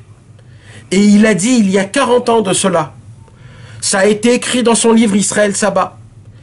Aujourd'hui, on a actuellement toute la conversation qu'il a parlé, elle a été enregistrée. On peut entendre ses paroles. Et là-bas, Rabbi Israël, il dit une parole, mes amis, une parole qui est très forte. Cette parole, si vous voulez, vous la prenez. Si vous voulez, vous la prenez pas. Si vous voulez, vous rigolez dessus. Si vous voulez, vous la croyez ou vous la croyez pas, c'est votre problème. Mais moi, mon devoir, c'est de vous la faire connaître, cette parole, mes amis. Cette parole, c'est une parole de vérité. Cette parole, c'est une parole, c'est pas une parole, c'est une lumière. C'est notre espoir. C'est notre carte de sortie. C'est notre passeport pour l'espoir, pour la fin, pour le Mashiach. C'est ce passeport, si tu n'as pas ce passeport, tu ne peux pas passer la frontière de la Géoula. Rabbi Israël nous a dit clairement il y a 40 ans, Igia Zman à Géoula. Le moment de la Géoula est venu. Et il a dit comme ça, tant que le monde ne comprendra pas l'importance de combien on a besoin de Rabbi Nachman et d'appliquer les conseils de Rabbi Nachman, le Mashiach tardera à venir. Il faut savoir une chose, mes amis, c'est que le Mashiach lui-même, ce qu'il veut, c'est qu'on connaisse les Torahs de Rabbeinu, pour qu'il puisse avec qui de quoi parler. Parce que c'est quoi qui va nous parler le Mashiach? C'est qu'il va nous renforcer les conseils de Rabbi Nachman. Il va nous renforcer pour appliquer le Bodedout. Mais si nous, aujourd'hui, on ne sait pas c'est qui Rabbi Nachman, si aujourd'hui on ne connaît pas les noms, les conseils que Rabbeinu, il va nous donner, alors le Mashiach, il dit, mais ils sont pas au courant. Je peux pas tout leur apprendre, tout. Il faut des bases minimum. Il y a un langage à apprendre. Quand un homme, il va dans un pays, s'il va habiter dans un pays, le minimum, c'est d'aller à l'Ulpan pour apprendre la langue. Chaque Français, il sait que pour parler l'hébreu, il faut aller à l'Ulpan, il faut apprendre la langue. Et tout le monde sait que si tu ne sais pas parler la langue, tu ne pourras rien faire en Israël. Il y a un langage à parler au temps de Mashiach. Il y a un langage, mes amis, que ce langage, ce dictionnaire, c'est un dictionnaire qu'on parlera et on fera ces choses-là pendant la venue du Mashiach et après. Là, le minimum que Hachem demande à nous, c'est qu'on se prépare à ce langage. Comme ça, quand on aura ce langage-là, c'est notre passeport pour arriver dans le Mashiach, pour arriver dans la Géoula. Il nous dévoile, Rabbi Israël, que nous, notre travail, des gens qui connaissent Rabbi Nachman, leur travail à eux, c'est d'aller à droite et à gauche et à parler de Rabbi Nachman, à raconter combien il nous a fait de bien, combien il nous a sauvés, combien il nous a donné de conseils pour se relever, pour se renouveler, pour prier comme il faut, pour croire en nous-mêmes, pour essayer de servir Hachem dans la simcha. Et dire Rabbi Israël, c'est notre devoir. Pourquoi?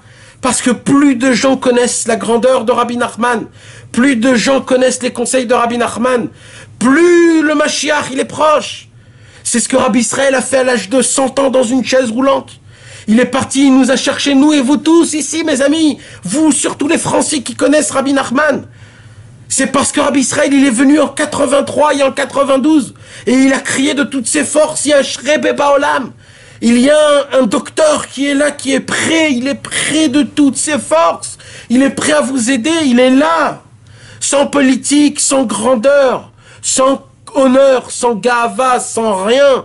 Leshem Shamaim. Rien que pour que nous, on puisse essayer d'avancer.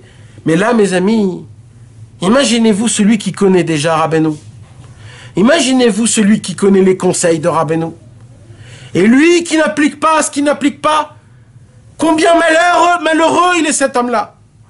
On connaît tout, on sait tout, mais on parle pas, on fait pas et on n'applique pas. Comment on se le garde que pour nous? Tous les cadeaux que Rabbi Nachman nous a fait, la Yirat Shamaim, la Avat Hashem, notre devoir, c'est d'essayer au moins d'appliquer. C'est d'essayer au moins d'être avec toutes les gens à droite et à gauche, avec nos amis, de leur parler, de diffuser le Inyan de Rabbeinu. Parce que le Mashiach ne viendra pas si on ne se bouge pas. C'est ça, mes amis, tout le travail. Mais Rabbi Nathan, moi je me suis posé une question. Comment ça se fait qu'on ne bouge pas? Moi je me suis posé comme question, comment ça se fait qu'avec tout ce qui est de bien et de bon qu'on a eu de Rabbeinu Akadosh, et que même on reste les mêmes personnes qu'on est? Comment ça se fait tout ce que, Baruch Hashem, on a eu le mérite, chacun, un petit peu, beaucoup, de faire des idbodédou, de se tromper au mikvé, etc., etc. Mais on reste, on arrive à un moment où on reste là où on est. Comment ça se fait qu'on n'est pas enflammé? Comment ça se fait qu'on ne vit pas plus? Comment ça se fait que on est rentré dans une sorte de sommeil où on est comme un troupeau avec la tête baissée et on suit tout le monde comme des imbéciles, des animaux, des vaches qui se suivent l'un après l'autre. Et on fait des voix de vaches. On est des imbéciles. Et on est là sans réfléchir. On fait ça parce qu'il faut faire ça, et on fait ça parce qu'il faut faire ça. On fait pas les choses avec une intensité, avec une volonté ardente, avec du feu. Je me suis posé la question, pourquoi ça c'est? Et vous voulez savoir, j'ai beaucoup cherché, et Baruch Hashem j'ai trouvé. Dans le Likuta Halachot, Ilchot Birkat Aperot Halacha et c'est une halacha qui parle de Pessah, mes amis. C'est une halacha qui parle de la Yetziat Mitzrayim. C'est une halacha où Rabbi Nathan, pour la première fois, il explique les premiers mots du Shir HaShirim, le cantique des cantiques, le chant de tous les chants, le chant, l'amour que témoigne Dieu envers nous. Rabbi Nathan, il explique les Shir HaShirim. C'est vraiment quelque chose qu'il faudrait qu'on fasse un jour, des cours sur Shir HaShirim, parce que ça donne tellement d'espoir, ça donne tellement, ça rafraîchit un homme assoiffé. Il dévoile, Rabbi Nathan, un secret énorme. Et il rapporte la Gemara qui est écrit dans Masechet Psachim.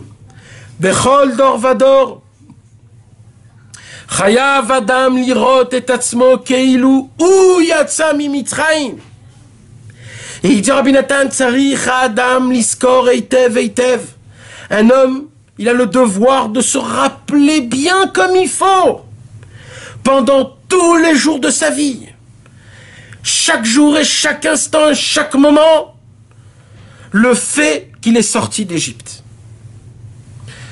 Alors Rabbi Nathan, il pose une question, il dit, pourquoi la Gemara a mentionné le mot chayav? Bechol dor vador, chayav Adam. Rabbi Nathan dit, vous savez, quand il y a écrit chayav, qui veut dire en français obligé, quand la Gemara il dit chayav, c'est pas une ségoula. C'est pas si tu veux, c'est bien. Chayav, c'est une obligation. C'est un roc. C'est une loi. Maintenant, qu'est-ce qu'il y a écrit? C'est une obligation, tous les jours de ta vie, de te rappeler de la sortie d'Égypte. Mais pourquoi? Qu'est-ce qu'il y a de aussi important? Quoi? Ça suffit pas pendant Pessah? Voilà, Pessah. Je fais les fêtes, Baruch Hashem, je nettoie le Hametz, les matzot, etc. Tout est OK. Alors, pourquoi tous les jours de ma vie, je dois me rappeler de la sortie d'Égypte? Pourquoi? Et là, mes amis, Rabbi Nathan, cette question qui est une question énorme. Et là, il commence à nous dévoiler un secret de la chemin de la vie. Et il nous donne un conseil. Il nous donne un cadeau énorme. Un tuyau pour vivre cette vie dans ce monde. Un tuyau qui est énorme, qu'il faut l'appliquer, mes amis. Il faut le vivre, il faut se le répéter. C'est tellement d'une importance qui est aussi grande que si on le met en pratique, c'est énorme. Il dit maintenant, mes amis, je vais vous expliquer de quoi je vous parle. Il dit Rabbi Nathan comme ça.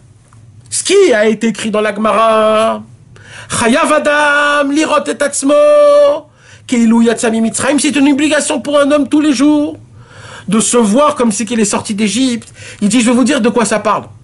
C'est pas le fait que je suis sorti d'Égypte qu'il faut se rappeler tous les jours. Non! Alors c'est quoi, il dit Rabbi Nathan?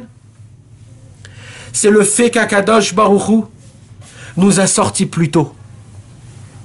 Il nous a sortis plus tôt. Akadosh Baruch Hu a dit à Avram Avinu, 400 ans, ta descendance sera en Égypte. 400 ans. On sera dans un esclavage qui sera très difficile pendant 400 ans. Mais qu'est-ce qu'il a fait Hachem? À 210 ans, il nous a fait faire sortir. Il dit Rabbi Nathan, c'est ça que tu dois te rappeler toute ta vie, quoi? Que Hachem lui-même, il a fait sortir de sa bouche. Il a fait sortir de sa bouche 400 ans. Hachem, il revient pas sur sa bouche. Hachem, il est obligé d'appliquer tout ce qu'il dit. C'est Hachem, c'est pas nous. Il peut pas mentir, Hachem. Il est obligé d'appliquer chaque parole. Comment Dieu, il a créé le monde, mes amis? Comment? Comment Dieu, il a créé le monde? Par sa parole. Sa parole, elle créait. Quand il a dit 400 ans. Il a créé ces 400 ans. Comment d'un coup on sort à 210 ans? C'est une question à $1 million, ça. C'est une question à se tirer une balle dans la tempe. C'est une vraie question. Comment c'est possible qu'Hachem est revenu sur sa parole? Et vous voulez savoir qu'est-ce qu'il dit Rabbi Nathan? Il dit Rabbi Nathan, eh bien ça s'appelle le chesed Hachem. Ça s'appelle la bonté de Dieu. Ça s'appelle quand Akadosh Baruch Hu, il aime son peuple. Quand son peuple crie, Vaïtsaku el Adonai batsar lahem. Le peuple juif a crié quand ça lui faisait mal. Vaïtsaku el Adonai. Ils ont hurlé de toute leur force. Hachem, il a dit, c'est tellement puissant. C'est tellement puissant que je suis prêt à enlever une parole que j'ai dit. Et au lieu de les laisser 400 ans, ils vont sortir tout de suite. Tout de suite, tout de suite. Et là, je vais vous dévoiler un secret, mes amis, exceptionnel. Il y a un midrash qui nous raconte comme ça. Le midrash, il raconte que quand les Bnei Israël, ils ont crié en Égypte. Oh Hachem, on n'en peut plus. Hachem, c'est difficile. Hachem, je commence à piquer une crise de nerfs. Je suis enfermé. Je suis là, je vois pas la fin. On entend ce qu'on entend. Je perds ma simtra. Comment on va faire Pessah? Qu'est-ce qui va se passer plus tard? Et ainsi de suite, et ainsi de suite. Chacun là où il est. Et à l'époque, en Égypte, quand ils ont crié à Hachem de leur misère, il y a écrit que leur cri est monté dans le ciel. Et les anges ont tremblé. Les anges, ils ont tremblé. Ils sont montés en haut vers Hachem. Et ils ont dit, Hachem, on ne peut pas tenir devant les cris et les hurlements du peuple juif. On ne peut pas. C'est trop. C'est trop, on ne peut pas supporter. Il faut que tu fasses quelque chose, Hachem. Alors Akadosh Baruch Hu, il a dit, vous avez raison. Qu'est-ce qu'il a fait à Kadosh Baruch Hu? Il est allé chez Avraham, Yitzhak et Yaakov. Il leur a dit, patriarche, j'ai besoin que vous me donnez des lettres de votre nom pour que je puisse enlever des années, pour que je puisse enlever de la misère et de l'esclavage du peuple juif. Il est allé chez Avraham Avinu, il lui a dit, Avraham, est-ce que tu es prêt à enlever des lettres de ton nom? Aleph, Bet, Resh, He. Est-ce que tu es prêt d'enlever? Chaque lettre que tu enlèves, je vais enlever de la misère du peuple juif. Avraham Avinu, il a dit, je peux pas. Alors il est allé chez Yaakov. Il a dit, Yaakov Avinu, est-ce que tu es prêt d'enlever une de tes lettres dans ton nom pour que je puisse enlever les problèmes, la galoute de Mitzrayim? Yaakov Avinu, il a dit, je peux pas. Alors, il est allé chez Yitzhak. Il a dit, Yitzhak, est-ce que tu es prêt? Et là, mes amis, écoutez bien. Vous voulez savoir comment Yitzhak il s'appelait avant? Yitzhak avant, il s'appelait Yisrak, avec un sin. Et où on le voit ça? Dans les Teilim du Tikkun HaKlali. Dans le psaume numéro 105 qu'on lit dans le Tikkun HaKlali, on dit Ushvuato le Yisrak veyamidea le Yaakov le chok le Israël berit olam. Là-bas il y a écrit Ushvuato le Yisrak avec un sin, pas avec un tzadik, Yitzhak. Vous voyez la nuance, la différence, mes amis? Il y a le Yisrak avec un sin et il y a le Yitzhak avec un tzadik. Normalement, même dans le Eshetraï, il y a Yisrak à la fin avec un sin. Non, dans Eshetraï, il y a écrit Vatisrak, c'est une autre chose. Vatisrak. Avec un sin. Oui, mais il y a écrit Vatisrak, pas Yisrak. Là, dans le psaume, il y a écrit Yisrak. Ou Shvoato le Yisrak. Ça veut dire quoi? Ça veut dire que Yisrak, il est écrit avec un sin. C'est la seule fois dans toute la Bible où le nom réel de Yitzhak, c'était Yisrak. Et qu'est-ce qu'il a fait à Yitzhak? Il a dit à Hachem, prends le shin de mon nom, Yisrak, et donne-moi juste un tzadik. Remplace le shin d'un tzadik. Akadosh Baruch Hu, il a dit, ok, je vais prendre le shin et je vais le remplacer du tzadik. Faites le calcul. 210. Ça fait 210, mes amis. C'est pile poil. Quand Shin, c'est 300.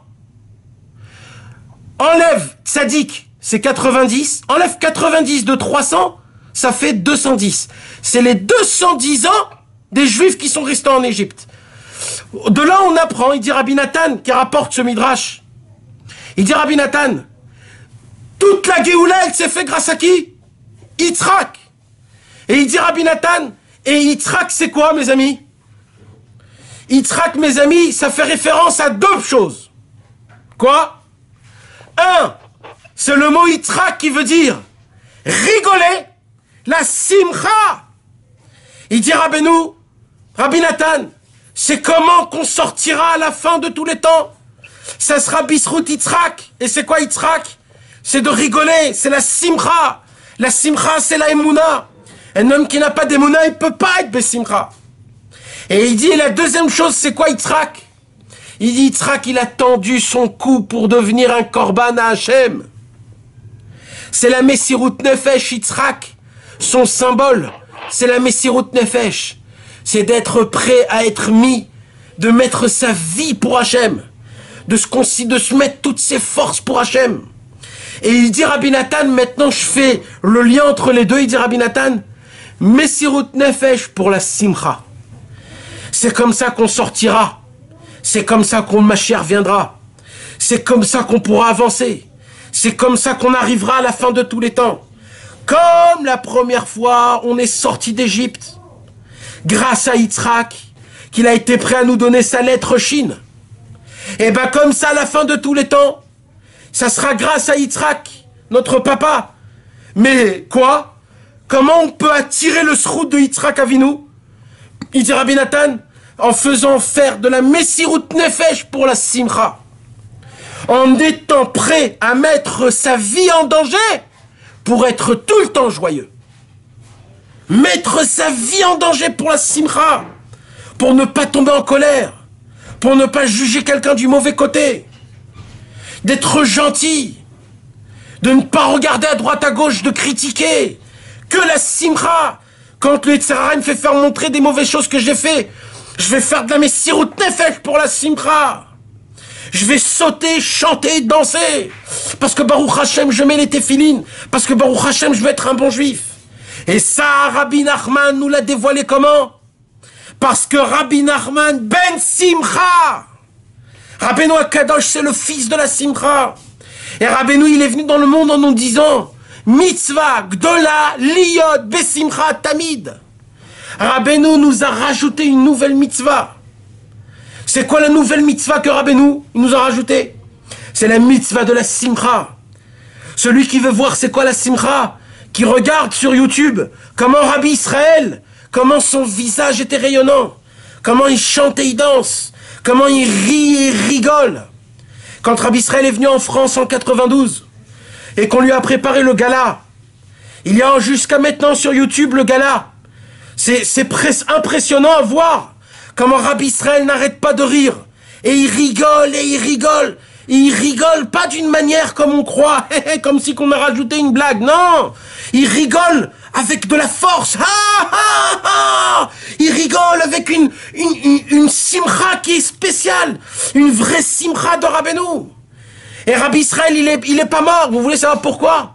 Parce qu'il a créé ses soldats. Les camions. Les Haverim, la Fatsa. Rabbi Israël, il a dit, vous allez aller dans les Ramzorim. Vous allez aller à la télévision. Vous allez vous arrêter dans les feux rouges. Vous allez descendre du camion et vous allez chanter et danser. Vous allez vous mettre au toit des savanas et de tous les camions et vous allez chanter et danser pour que le Ham Israël y voie qu'on sortira à la fin des temps par la Simcha. Aujourd'hui, actuellement, en Israël, tout homme qui a une kippa où il y a écrit Nanach, Nachman, Nachman, Meuman, il y a un sourire d'un coup, que tout le monde nous voit, ils sourissent. Ils savent que les Breslev, c'est la Simcha. Mes amis, le Yetzer Hara, c'est ça la tristesse. C'est ça la mélancolie. C'est le désespoir. Quand je dis le désespoir, ne vous mettez pas dans votre tête un mec désespéré. Non! Le désespoir d'être un soldat. Le désespoir d'être un combattant, un champion de guerre. Un grand général, Rabbeinu, il attend des champions de guerre pour conquérir ce monde. Mes frères, combien de fois je vais vous le répéter ça? Il faut qu'on se réveille. Il faut qu'on soit là. Il faut qu'on prend nos enfants et on chante et on danse avec eux. Il n'y a eu qu'une seule personne qui l'a fait jusqu'à maintenant. Il faut que vous envoyiez tous des vidéos comment vous chantez, vous dansez. Il faut qu'on danse avec nos enfants. Il faut qu'on danse. S'il n'y a personne avec qui danser, faites comme Rabbi Israël. Qu'est-ce qu'il a fait Rabbi Israël? Il prenait une chaise et il dansait avec la chaise. Vous imaginez? Ça, c'est Rabbi Israël. Parce qu'il faut chanter, danser. Un chassid Breslev. Vous savez, mes amis, comment on va troubler le Satan? Par notre simcha, par notre émouna, par notre espoir, notre confiance envers notre Rébé, que notre Rébé nous a appris une nouvelle facette de Dieu. Et c'est quoi la nouvelle facette de Dieu? C'est que quelque part Dieu est comme notre copain. Il nous aime. Il est là à côté de nous sans nous juger. Dans le même niveau. Comment on dit en hébreu? Begova Enaim. Je sais pas comment on dit en français. Dans la même longueur d'onde. Hachem ne se met pas au-dessus de nous, ou plus bas que nous. Il se met en face de nous, Hachem. Comme ça, Rabbi Nachman nous a fait faire découvrir un nouveau Akadosh Baruch Hu, qu'on peut l'appeler papa. On peut l'appeler, on peut lui dire Hachem, tu me fais mal. On peut lui parler normalement. Et il y a un homme qui arrive à faire ça, il peut être Bessimcha toute la journée. Un homme qui parle avec Hachem.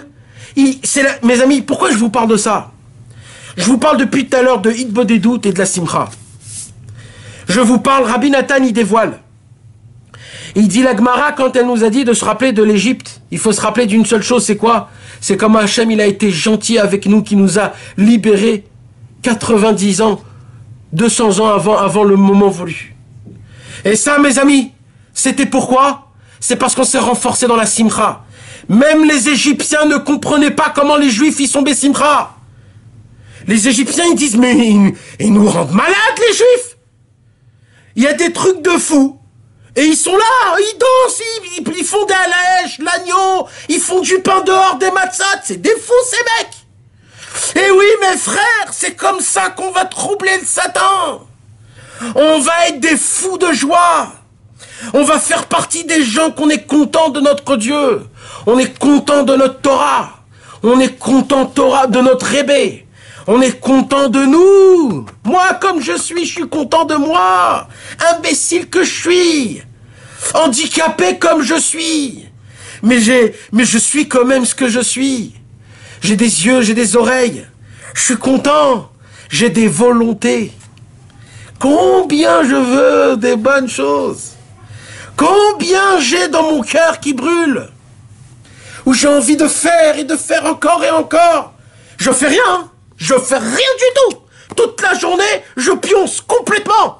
Mais mon cœur, il veut tellement. Mon cœur, il veut chatzot, itbodedut, mikveh, shulchan aruch, avodat Hashem, rikudim, simcha, ittoreru, tafatza. Mon cœur, il en veut des tonnes. Et je fais rien de la journée, rien. Je pionce toute la journée. Je suis en détresse tétale. Je suis là, en train de siffler, mâcher un chewing-gum qui a plus de goût. Mais dans mon cœur, quand ma femme me voit, elle me dit, mais c'est quoi ce gros tas là? Eh oui. C'est ça, je ressemble à 150 kilos de viande étalée dans je ne sais même pas quoi. Quand on me voit comme ça, on me dit, mais t'es quoi? C'est ça, Breslev, soi-disant. Regarde à quoi tu ressembles. À une grosse vache. Et vous voulez savoir quoi? Elle a raison. Mais pas parfaitement. Et là, je vais vous dire c'est quoi le vrai raisonnement. Vous savez c'est quoi le vrai raisonnement? Mon feu, il brûle. J'ai un cœur qui palpite. J'ai un cerveau avec des neurones qui courent dans tous les sens. La vitesse de mon sang, comment il jaillit d'un endroit à un endroit. Parce que dans mon cœur, je crève de brûlement, de vouloir servir Hachem, d'être un bon juif, de me lever tôt, de lire des Télim, de faire itbodedut, de juger le monde en bonne... Mais je n'arrive pas. Mais je désespère pas. Parce que mon Rébé m'a appris qu'il faut pas désespérer. Alors je vais faire quoi? Je vais chanter, je vais danser du petit peu que j'ai. Comme on a dit, Ismar Moshe Bematnat Relko. Moshe est content de son petit Relek. Je vais faire comme Moshe Rabbeinu. Je vais être content de ce que j'ai. Il dit Rabbi Nachman, ceux qui vont être contents, ça sera eux qui vont troubler le Satan. Ils vont troubler tout. Et comme ça, on va gagner notre guerre. En étant sûr de nous-mêmes. En étant content de ce qu'on a fait. D'avoir de la simcha et de la emuna. Simcha, emuna. Ça va un avec l'autre, les gars. Et la simcha, je vous parle pas d'une simcha qu'il faut être besimcha. Parce que ça, on la connaît, ça. On nous l'a fait sortir ça des centaines de fois. Mais il se voit que de la liot besimcha. Ah, t'es un Breslev, t'es besimcha. On nous l'a fait sortir 100 fois, ça. Moi, je vous parle pas de ça. Moi, je vous parle de faire mes sirut nefesh pour la simcha. Moi, je vous parle de mettre votre vie en danger pour être besimcha. Ça veut dire quoi? Ça veut dire que t'as toutes les possibilités d'être en colère, de frapper quelqu'un. Tu veux le tuer, le mec. Tu veux le frapper. Il t'a fait quelque chose de très grave. Mais, chas v'shalom, si tu fais ça, tu vas perdre la simcha. Si tu vas faire ça, tu vas perdre la simcha. Alors, qu'est-ce que tu vas faire? Tu vas faire une messirut nefesh. Ce même mec-là, tu vas le prendre, tu vas l'embrasser, et tu vas chanter, danser avec lui, parce que c'est ton frère. Et c'est ça la simcha. De jamais rien laisser.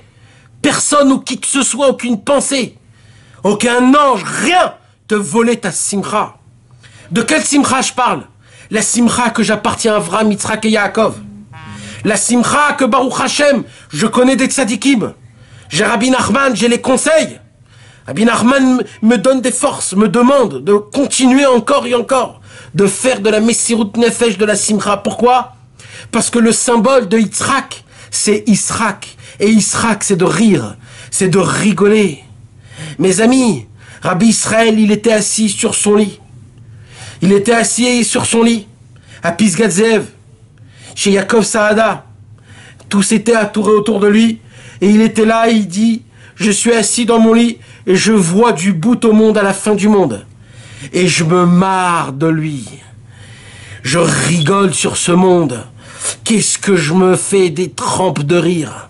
Qu'est-ce que je me marre des gens qui courent à droite, à gauche et qui croient qu'il y a encore un espoir dans ce monde-ci. Mais qu'est-ce que je me marre. Mais quelle crise de pisse de rire que j'ai.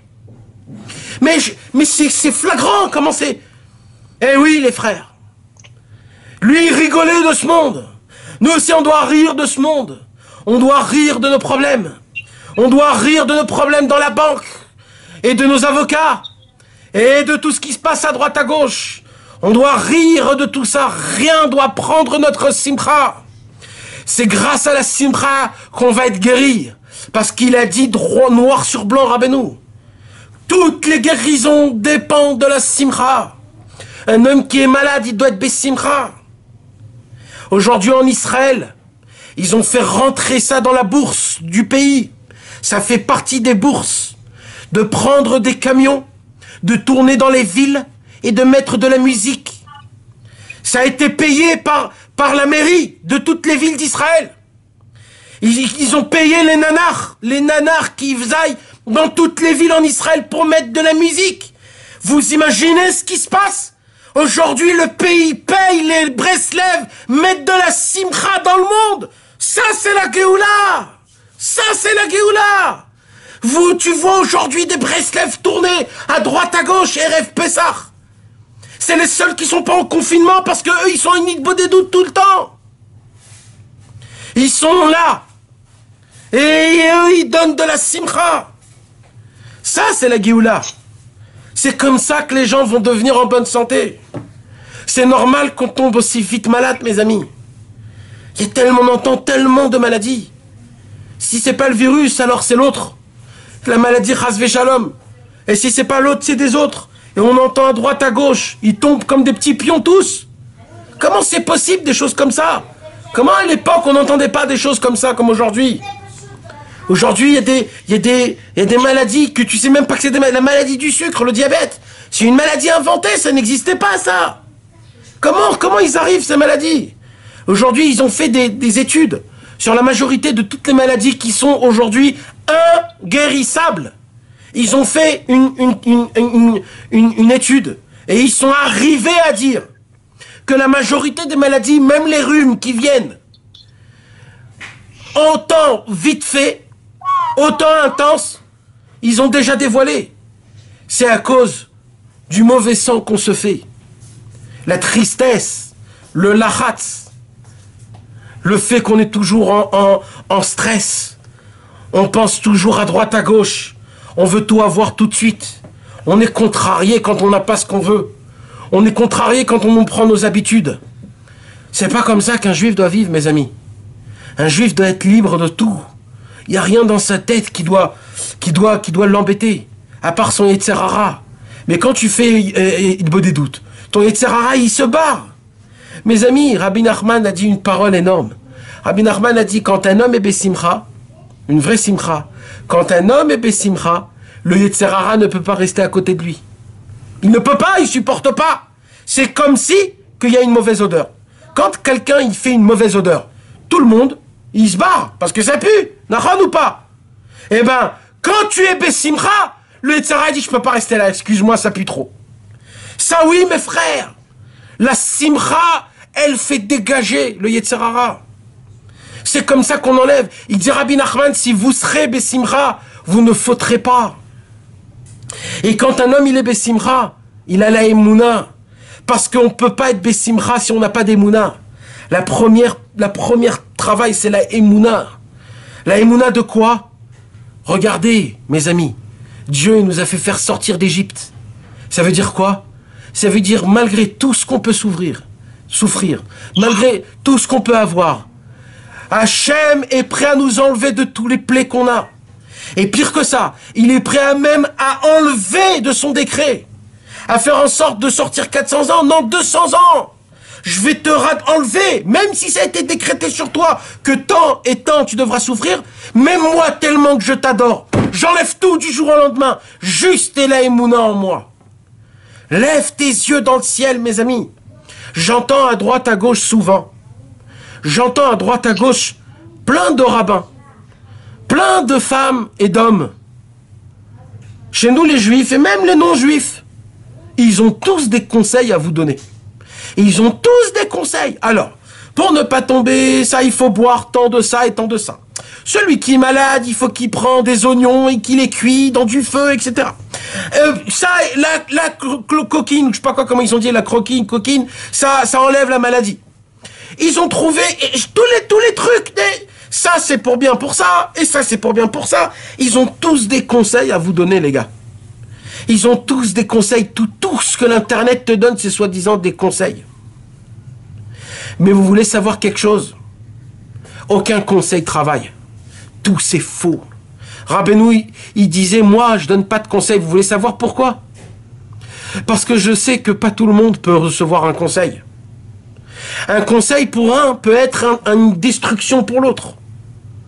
C'est pour ça que Rabbi Nachman n'aimait pas trop les rabbanim. Je parle pas des rabbanim de Halacha, je parle des autres rabbanim. Ceux qui donnent des conseils de vie. Il disait pourquoi? Il dit parce qu'un conseil pour un est valable, mais pas pour l'autre. Et il y en a un qui a besoin de faire un peu plus petit et un peu plus grand. Il y en a un qui doit faire ce conseil plus tard, pas maintenant. C'est tellement compliqué, il dit Rabbeinu. Alors il dit Rabbeinu quoi? Alors il dit Rabbeinu, c'est pour ça. Moi je vous ai pas donné qu'est-ce qu'il faut faire. Alors, des minagim, le minag Breslev, un Shulchan Aruch. Rabbeinu il a dit, moi je vous donne pas ça. Moi je vous donne un livre rempli de conseils. Vous choisissez ce que vous avez envie. Vous voyez en fonction de votre vie. Vous voyez en fonction de votre situation, quel conseil vous parle. Vous piochez, vous prenez. J'ai écrit un livre, l'écoutez de ça, avec des thèmes et des thèmes et des thèmes. Et vous voyez ce que vous avez besoin, prenez. Mais qu'un homme, il vient, il vous donne des conseils, même matériellement. Même un conseil dans le travail. C'est compliqué de donner un conseil. Il dit, Rabbeinu, personne au monde peut donner un conseil. Alors il dit, Rabbeinu, c'est quoi le conseil que je peux vous donner? Il dit, Rabbeinu, écoutez les gars, je vais pas vous raconter de combien c'est dangereux ce monde. Parce que si je vous raconte combien il est dangereux ce monde, vous allez tous tomber en détresse. Alors je vais vous dire quelque chose d'autre, quoi? Je vais vous dire, tant que vous faites Tikkun HaKlali, l'écoutez de Philot, Teilim, et vous regardez le ciel tous les jours, vous serez sauvés tous. C'est le seul conseil que je peux vous donner. Je vais pas vous dire faites attention à ça, faites attention à ça, faites attention à ça. Il y a de quoi dire faites attention. Mais pas tout le monde peut recevoir ça. Je peux pas vous dire du jour au lendemain il faut plus voir des femmes. Il faut être propre du cerveau, il faut avoir aucune mauvaise pensée. Il faut écouter aucune musique goy. Il faut garder sa bouche, ne pas dire aucune mauvaise parole. On peut pas dire ça, même que c'est ça le Hémet. Alors quoi? Alors vous voulez savoir quoi? Il dit Rabbeinu.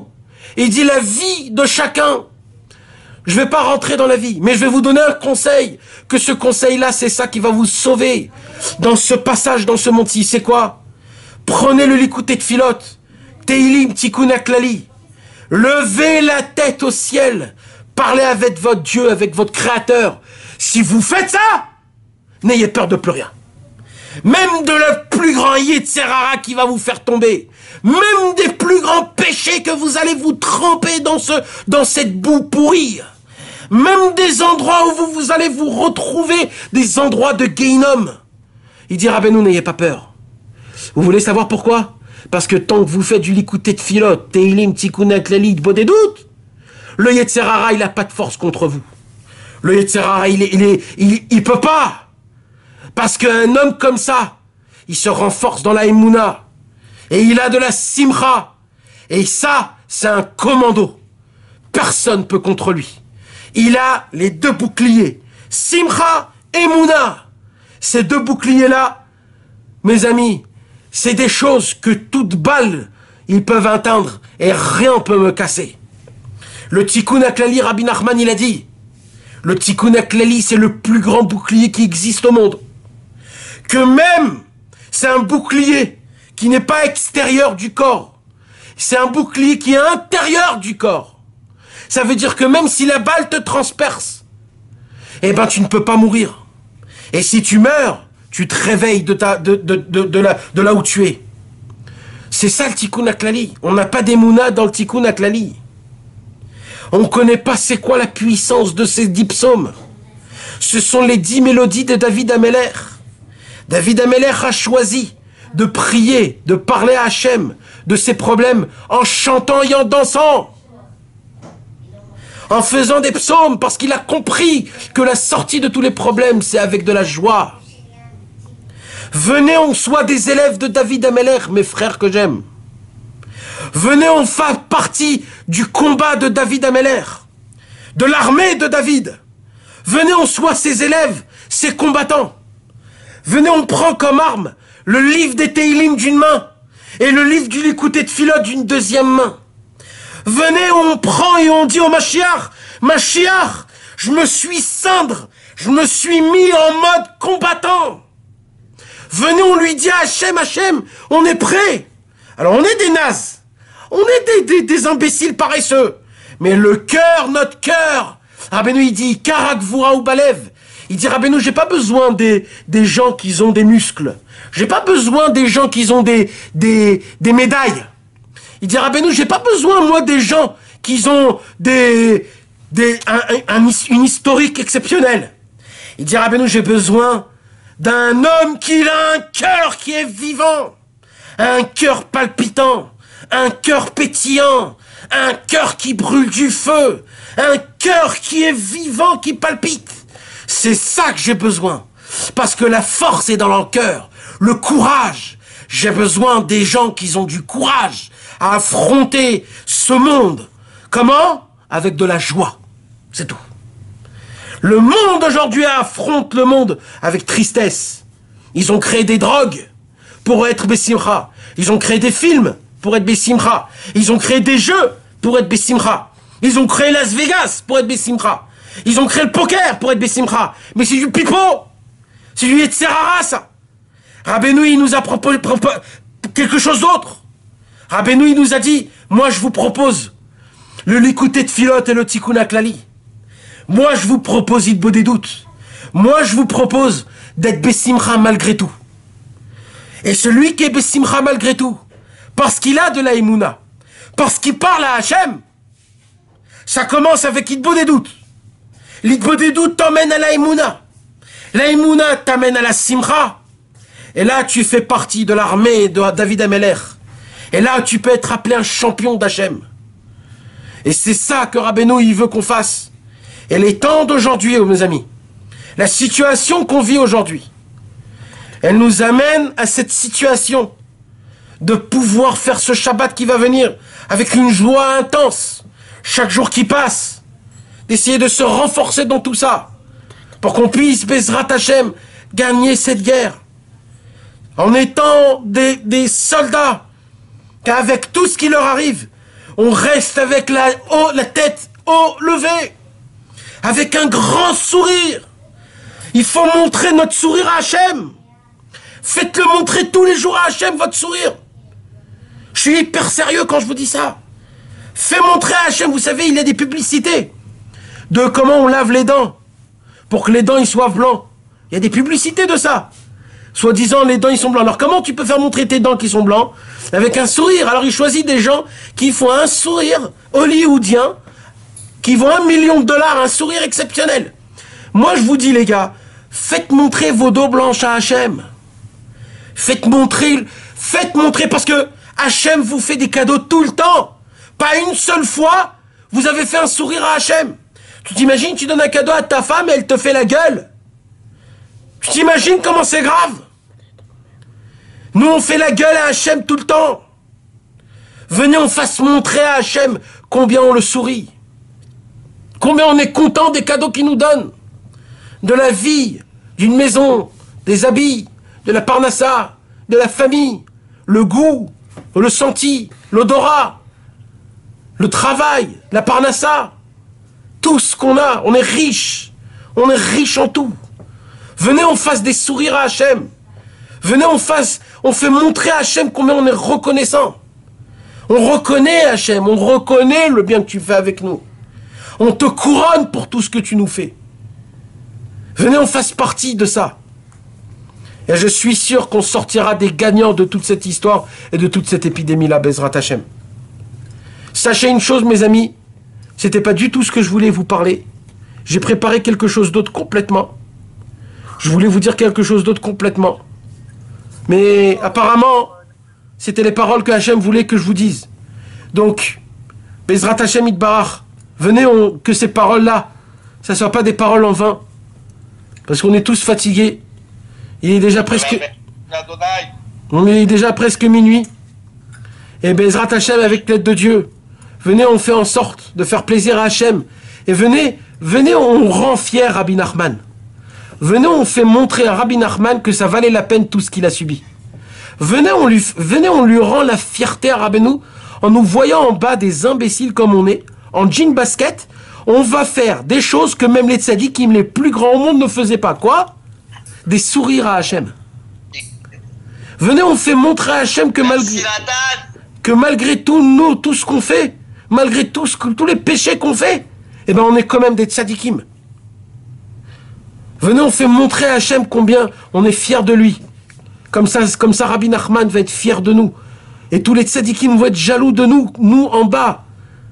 Sans rien, pauvres de tout. Mais on est riches comme tout.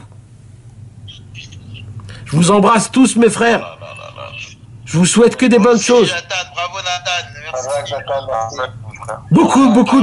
Beaucoup de bisous et chantez, dansez, mes amis. Merci Nathan. Yesh Rebbe Baolam.